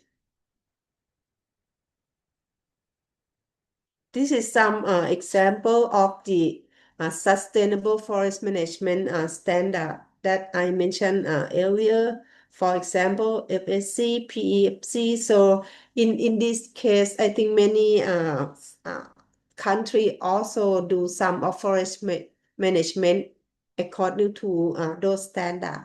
But actually, if we would like to export our timber to some country, probably we really need to have the to verify by this standard for sustainable forest management. This is some example that you could find on the internet, and also some of information about sustainable forest management from the FAO website. And the third topic in this category related to forest carbon sequestration, we need to enhance forest carbon stock. So we don't need to increase the area, but we need to increase the carbon density in the area that we already have. mostly related to the forest restoration, forest rehabilitation to increase carbon intensity in the forest stand. And probably also need to increase forest yield through improvement of the planting technique and management. In this regard, we could use a lot of the silvicultural practice to improve silvicultural practice to maintain the very good productivity or very productive forest or forest plantation. For example, if we have like a very good site preparation, we plant the better species, we use the tree breeding to enhance productivity. Also use appropriate fertilization and other silvicultural practice.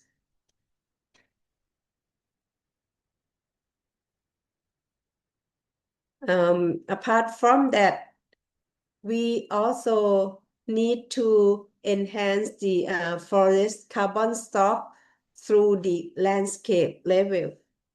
So when we're talking about the landscape level, we do not focus only the forest area, but we also look at the big picture at the landscape level of forest land, other land use. For example, we can see this landscape consists of the forest land, cropland, settlement, and also some of the wetland or water resources.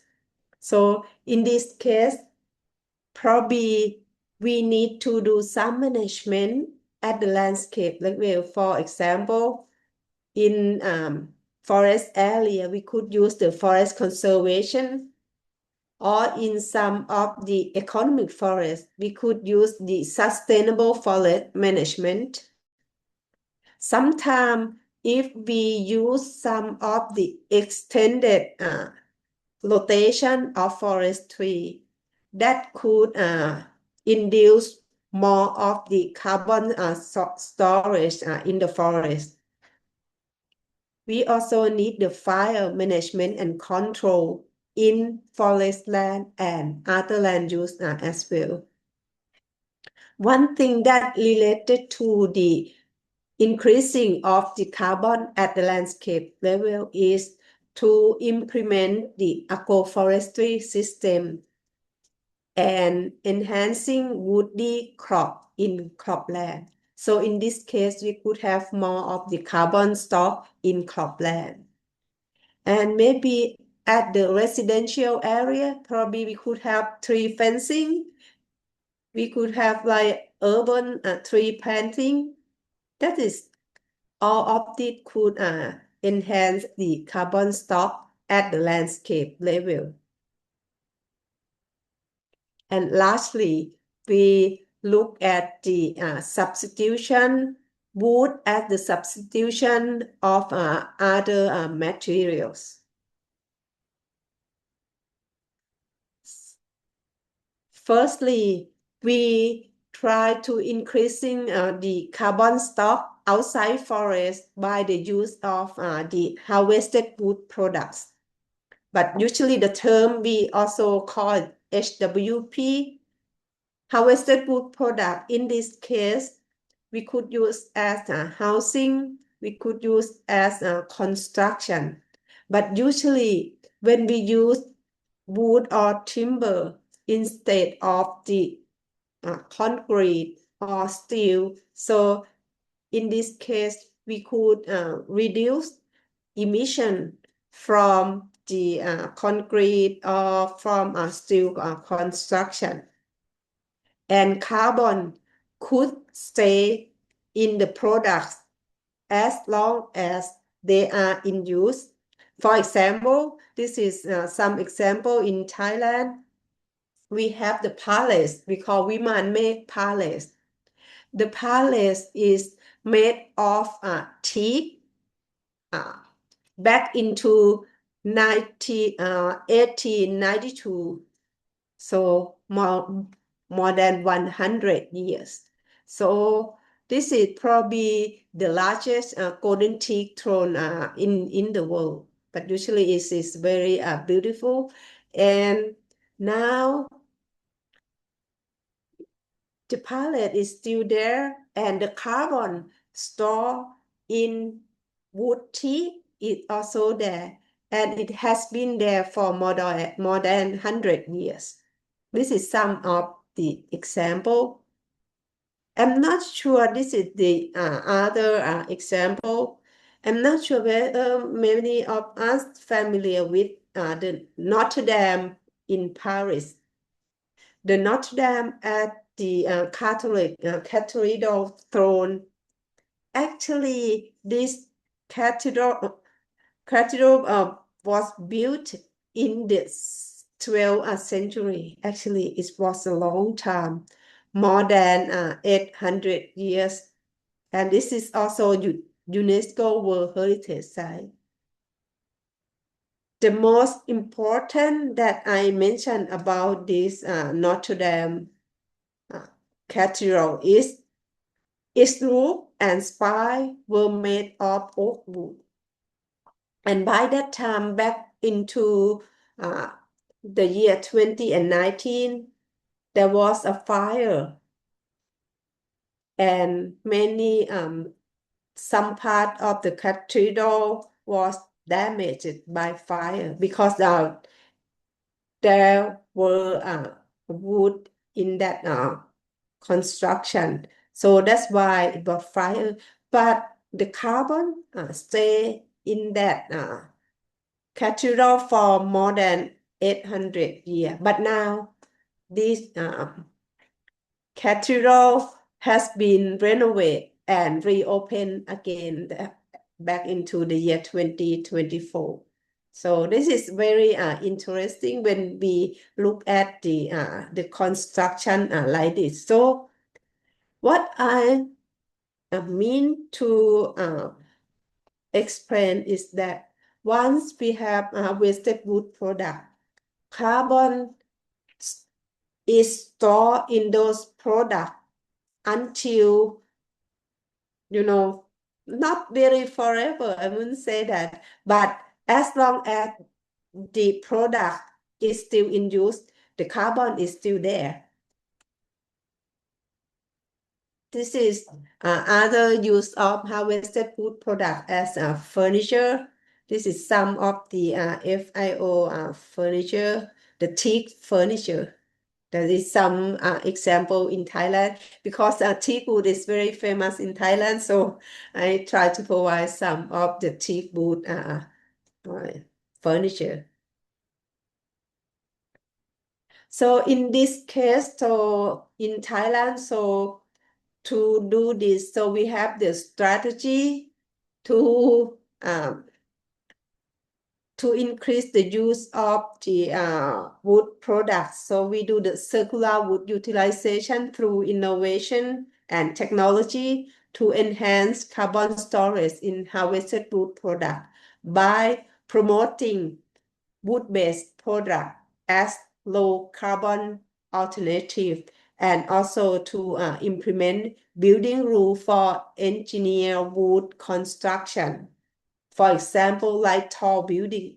I'm not sure whether in your country, do you have something like we call building code? In Thailand, we have the law and regulation related to building code. So we cannot use wood for construction for more than 3 stories. So we can use only very small building. That is in Thailand, but in other country they can construct tall building using the wood. I'm not sure you guys may share this experience to us too. And also the promote the zero waste in forest-based industry. We try to use every part of the wood. and also establishing market and standard for sustainable forest product. Something like forest certification. Actually, we are doing that already. This is some of the example that I mentioned earlier. So we try to use the wood for the tall building or skyscraper. Usually, this tall building, the importance of the use of wood for tall building happened after the big earthquake in New Zealand. So after that, we realized that the wooden tall building absorb more of the vibration from the earthquake. So that's why after the very big earthquake in New Zealand, many researchers and experts focus more on the use of wood as the material for tall building or skyscraper. This is some example of the tall building in Norway. Now is the tallest timber building in the world. It's about 18 stories. So the height is about 85 meters high. This is some example. I'm not sure anyone have ever heard about the wooden skyscraper in Tokyo. This is not yet built, but it's starting the building. So it planned to finish by the year 2041. This could be like 350 meters high. It could be very, very tall. And also the other building in Switzerland, so it's about 100 meters tall.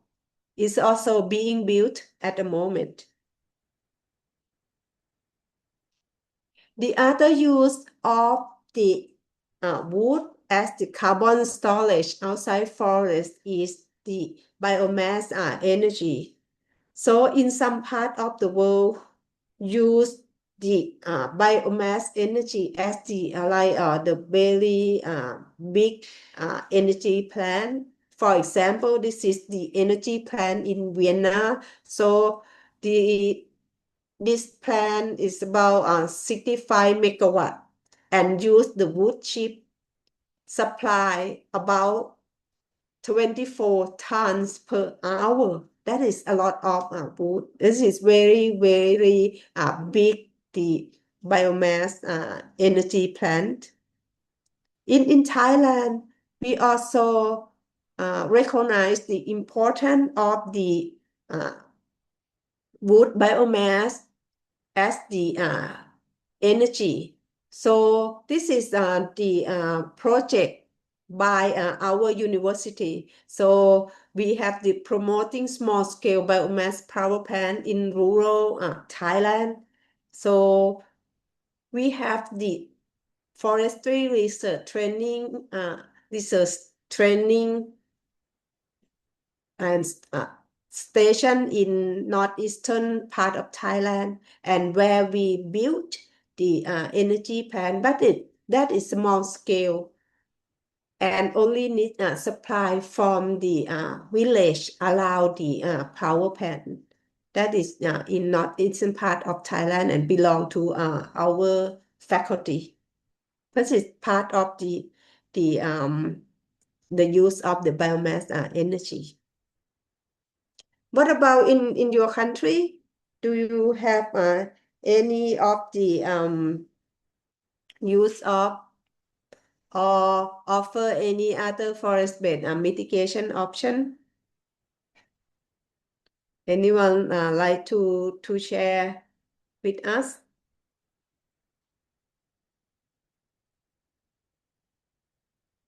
I think earlier, I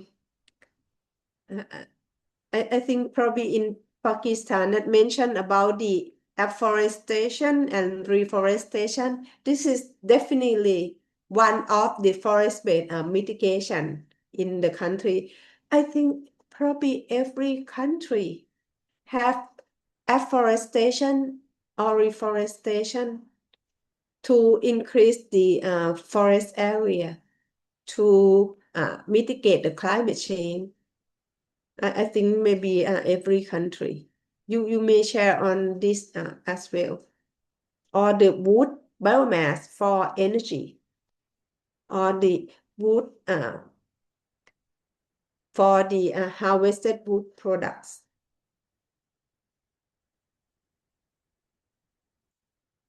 The other thing that is probably very interesting to the Lead Plus program to forest conservation.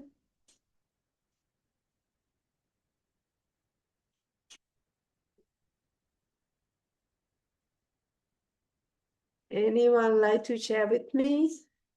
Or otherwise, we could do it later in the quiz, because in the quiz I also ask some questions like this.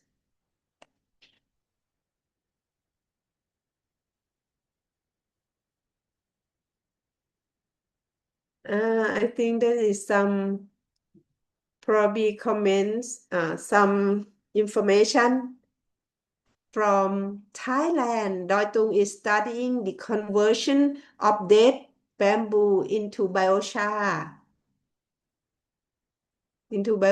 For soil amendment to reduce potential fire fuel load. That is very good experience.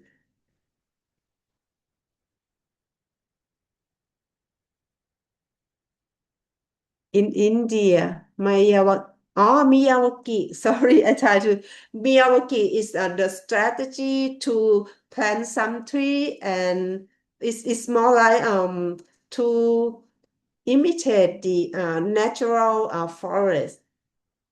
We plant a very high density of seedlings and let them compete to each other. So, and after that, we could have some of the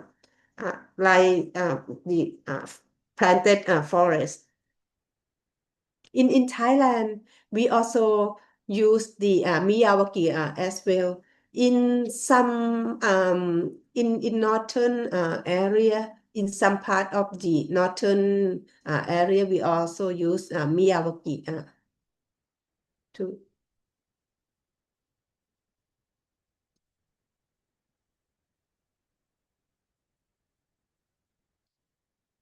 Ah, the other way in Pakistan is to use the biogas to decrease pressure on forest fuel.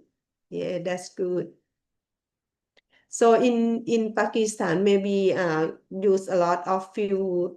So I used to do some of the lead plus strategy for Laos.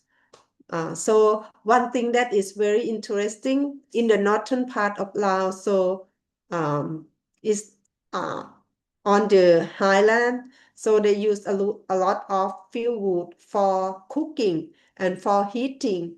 So I suggest that to improve the stove, to make it like the efficient stove, using less of fuel wood and more efficient, that use less time, provide high heat for cooking or for heating. That is something that probably in Pakistan that converted from fuel wood to the biogas. Yeah, please, you guys, if you could answer this question in the quiz. At the end of the class, I provide you some time that you could do some of the quiz, and maybe you just get the link and do it later tonight, or whenever that convenient to you.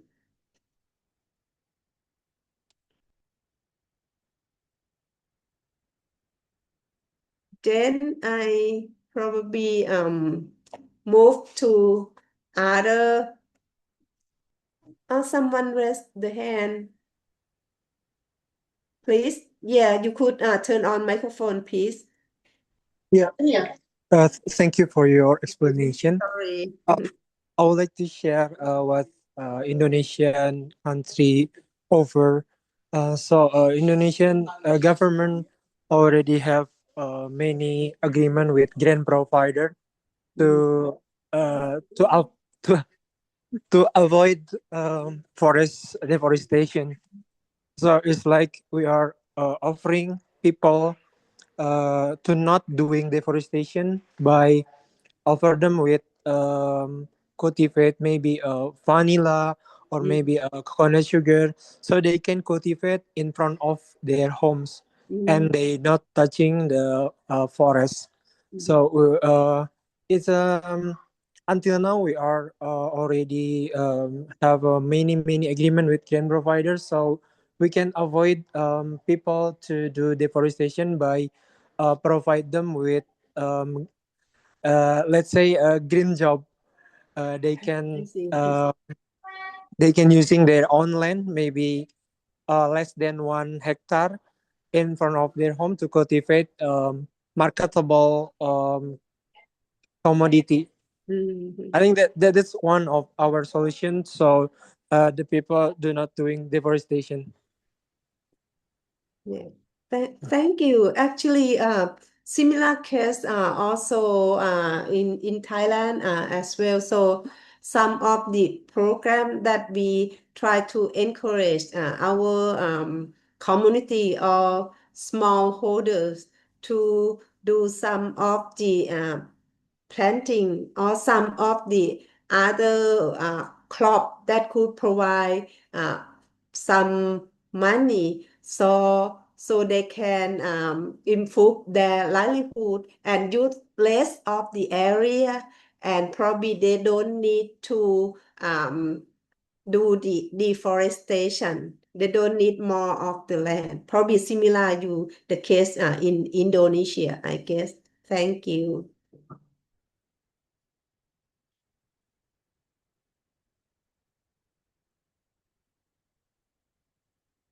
Okay, then we move to our last topic because I have about 20 minutes left. So next topic is the forest-based adaptation to the climate change. Now I cannot, okay. Forest-based adaptation to the climate change. So usually the term of the adaptation is to adjust in ecological, social, and economic system in response to actual or expected climatic stimuli and other effect of or change in processes, practices, and also structure to moderate potential damage or to benefit from opportunities associated with the climate change. But usually for the adaptation, in terms of the IPCC definition, we probably need the to meet three of the goals. So in terms of ecology, in terms of the social, and also in terms of economics. So, but usually in terms of adaptation, so I would like to introduce two definition to us. So usually the term resistant. Resistant is the ability of a species or stand to remain unchanged when challenged by disturbance or when facing to the climate change. While the resilient is the capacity of species to stand to absorb disturbance or reorganize while undergoing change so as to still remain, especially in the same function, structure, identity, or feedback. So if you like to make it more understanding, we could say that for the resilient, once we have impact of the climate change, we probably need the capacity to recover quickly and probably similar to get back or recovery to where we used to be. So that is the term of resilient. So for the adaptation, probably we need to focus both on the increasing the resistance and also build the resilience. That is some of the adaptation term.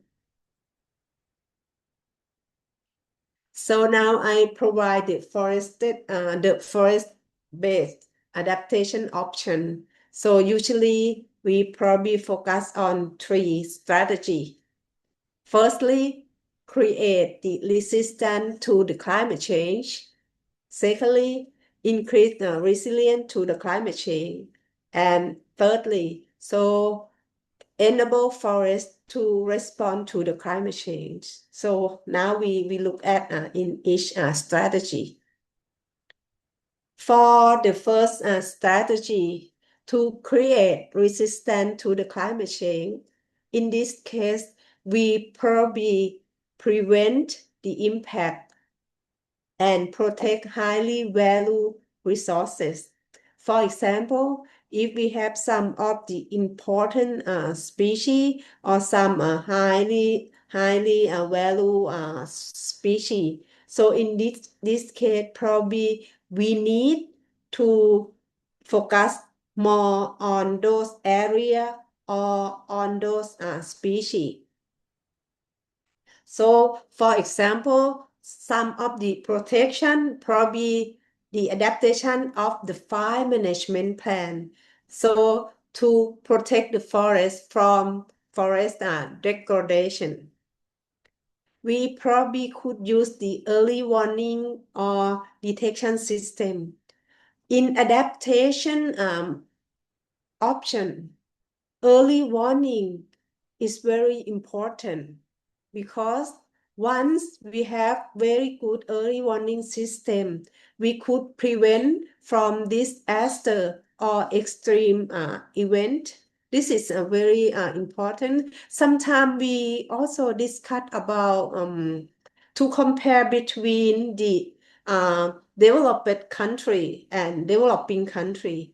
But usually in developed country, so they have like a lot of technology that could provide very good early warning system. So once there is disaster, so they will have less of the damage compared to developing country, like actually in Thailand and other many countries in Southeast Asia. So we are developing country. Probably we don't have the really good early warning system. In that case, once we have the disaster, so we have maybe greater damage by the climate change or the extreme event. For example, in Thailand, probably I could raise this situation. Just the end of last year, we have the very big flood in the southern part of Thailand. And usually in that area, it used to have flood from time to time, probably almost every year, but not really big flood. So that's why we don't have any the good early warning system. Once it comes to the very big flood or the very flash flood, so people cannot migrate to other places.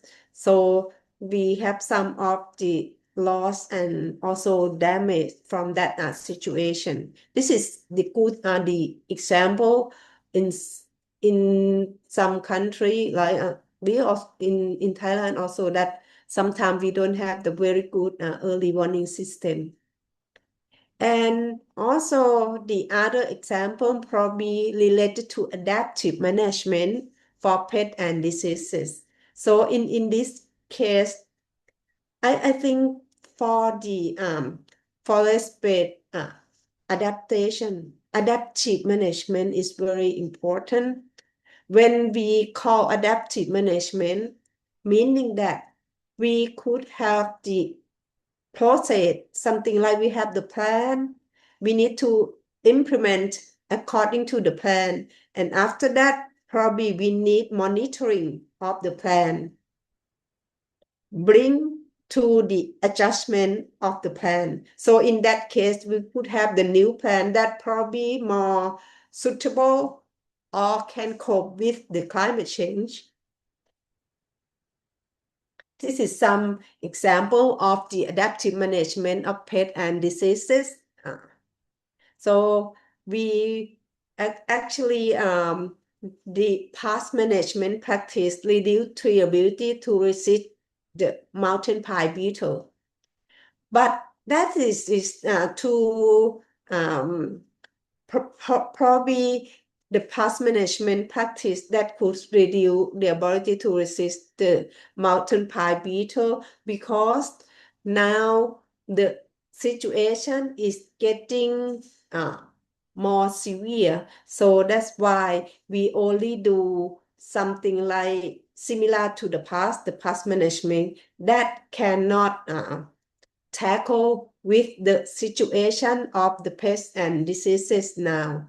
So that's why we need adaptive management, because for the adaptive management, once we have some planning, we also need to get the climate change situation into the plan or into the planning system. So once we use the adaptive management, it could create the healthy ecosystem and prevent impact from disturbance. Probably we do some of management, probably by maybe in terms of silviculture, probably we need to use some of the increased biodiversity to the stand, that is to cope with the pest and diseases infestation. Secondly, we need to increase the resilience to the change.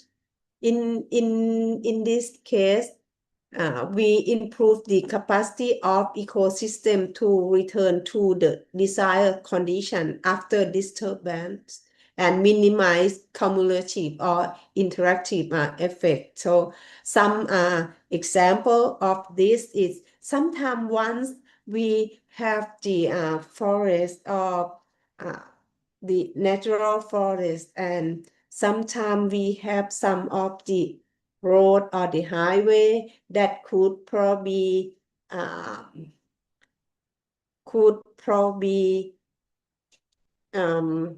separate the forest into two parts, something like that. Probably we need to consider about relocating the high impact road like that. And also sometimes the road that probably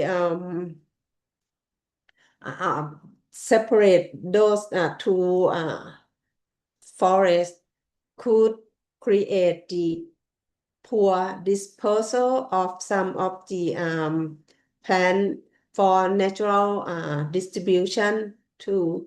And also sometimes the way to use is to establish the buffer zone. In this case, the buffer zone is sometimes, for example, in the riparian area, probably we need to restore some floodplain, so or river floodplain connectivity. That is to increase the resilience of the area. And sometimes in terms of silviculture, probably we need to promote tree growth, but some of silvicultural practice that we could do is some of thinning. Probably we do the mechanical thinning to increase the tree growth.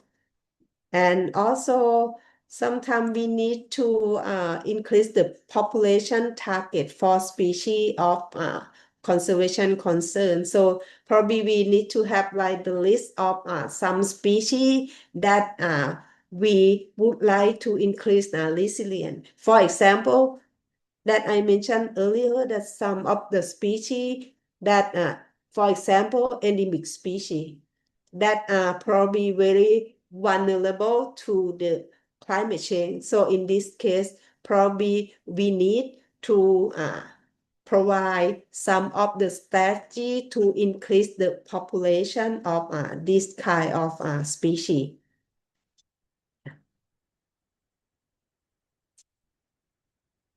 And lastly, so we probably looking at the strategy, the adaptation strategy to enable forests to respond to the climate change.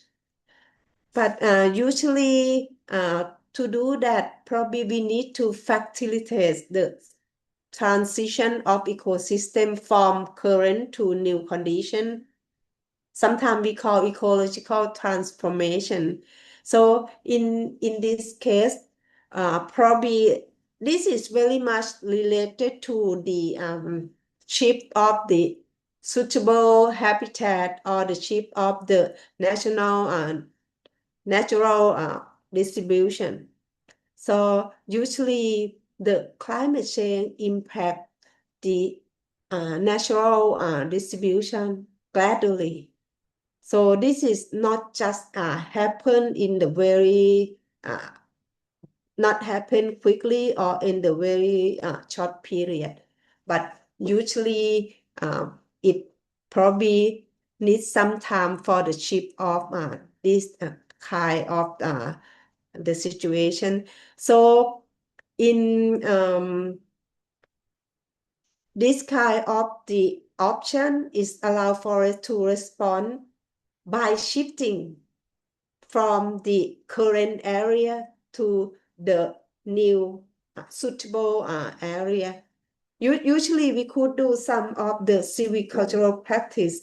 Sometimes we need to, if in those areas, for example, in natural forest, sometimes we could, if the natural regeneration is not good enough because of the shift of the natural regeneration. So sometimes we probably need to do some of the migration. So help some species to migrate to other area. So in this case, that could help them to respond to the climate change. For example, we use some of the adaptive management of natural habitat. We probably use, we call acid migration. So in this case, so we can migrate some species to other suitable area. So in this case, we could help them to find suitable ecological area or suitable natural regeneration.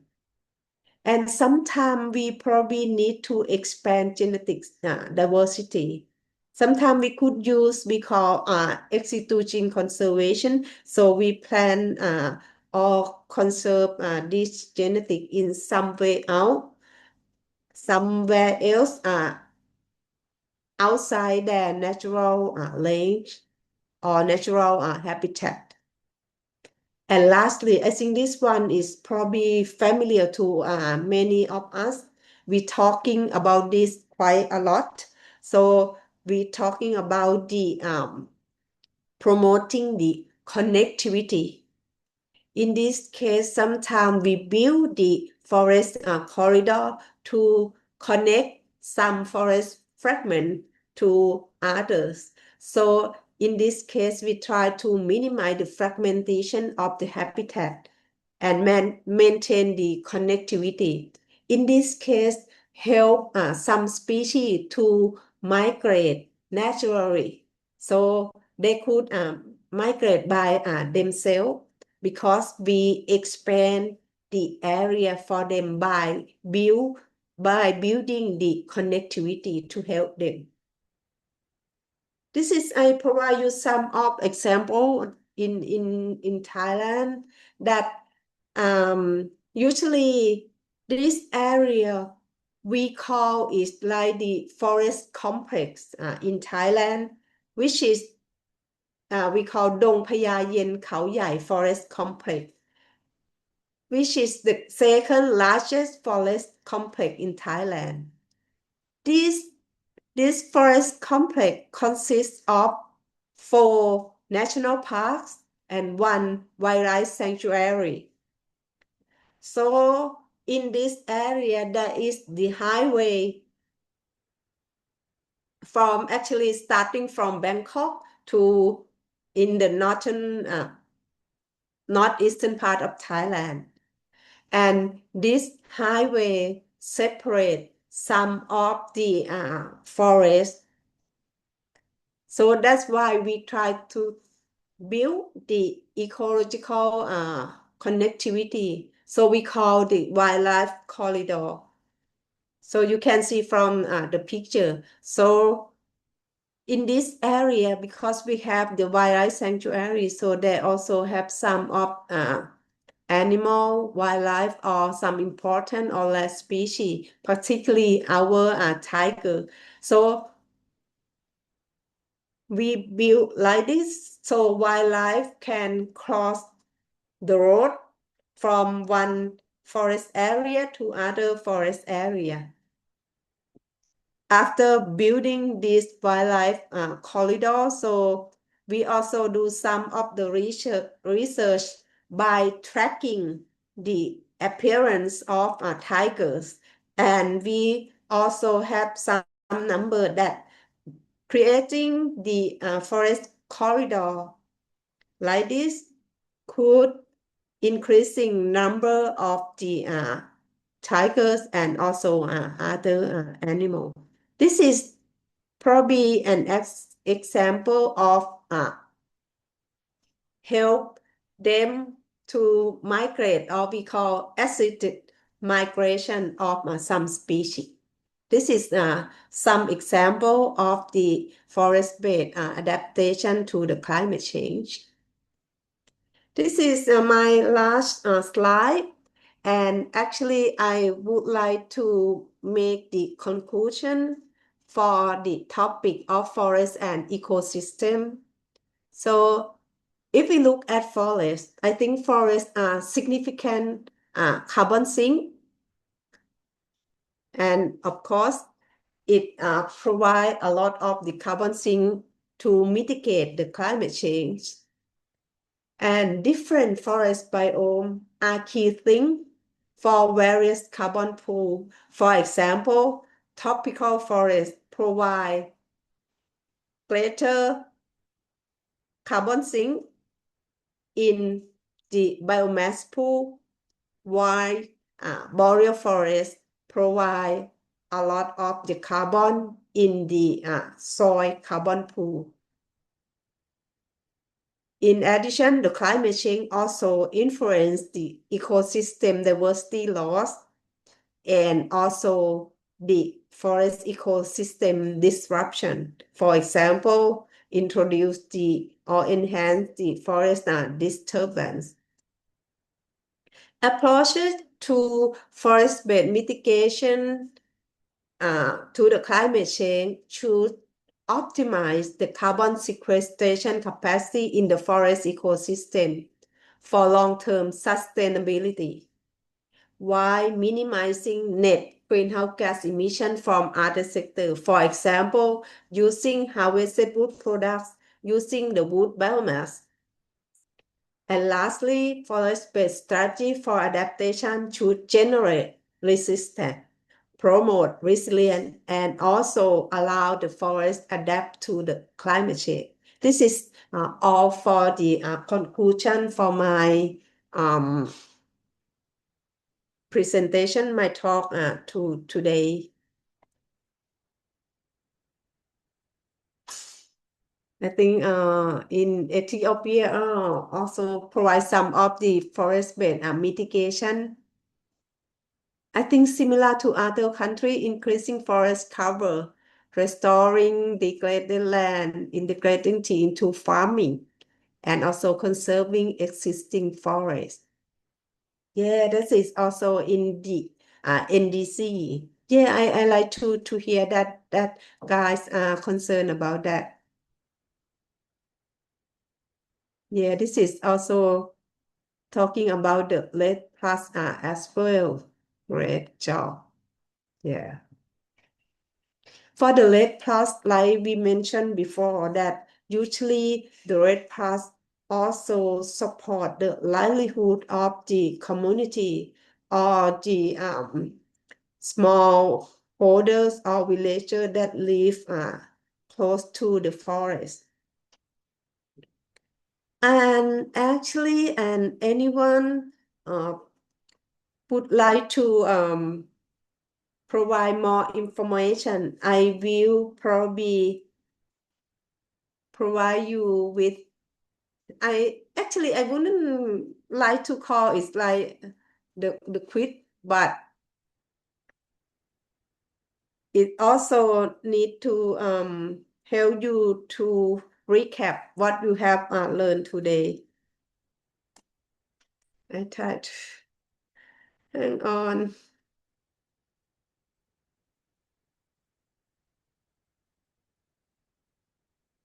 I think I got stuck with my presentation.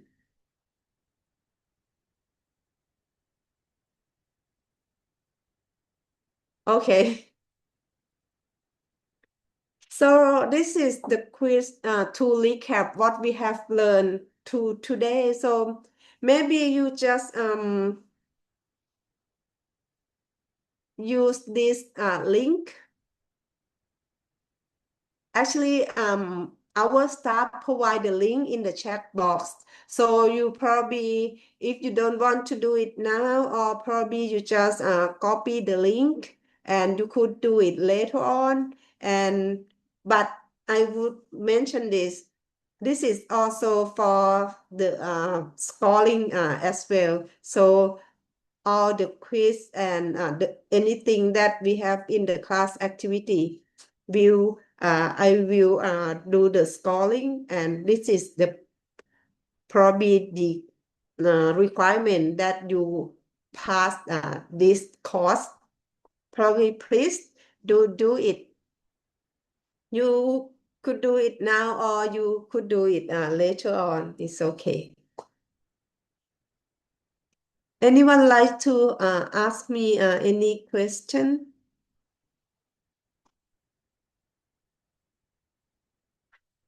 You could see the link in the chat box. Thank you. I think it is good idea because what I have in mind is that once all of you share your experience or your information to us by the end of our course, I will try to do some of the summary from what we have learned, some example. So in that case, you could have some of the, summary or conclusion from our class from different case study from different country. Okay. Tomorrow there will be the class related to the optimization of the forest mitigation related to the landscape perspective. And the lecturer is Dr. Michael Jenke, who has the expertise in silviculture. So tomorrow he would share his experience. And actually he is a German and also graduated from German university. So he could probably provide more experience from the experience from Germany. Okay, guys. I see you tomorrow anyway. So bye and good evening, and probably in some area maybe still in the morning. Goodbye. Goodbye. See you. Thank you. Thank you.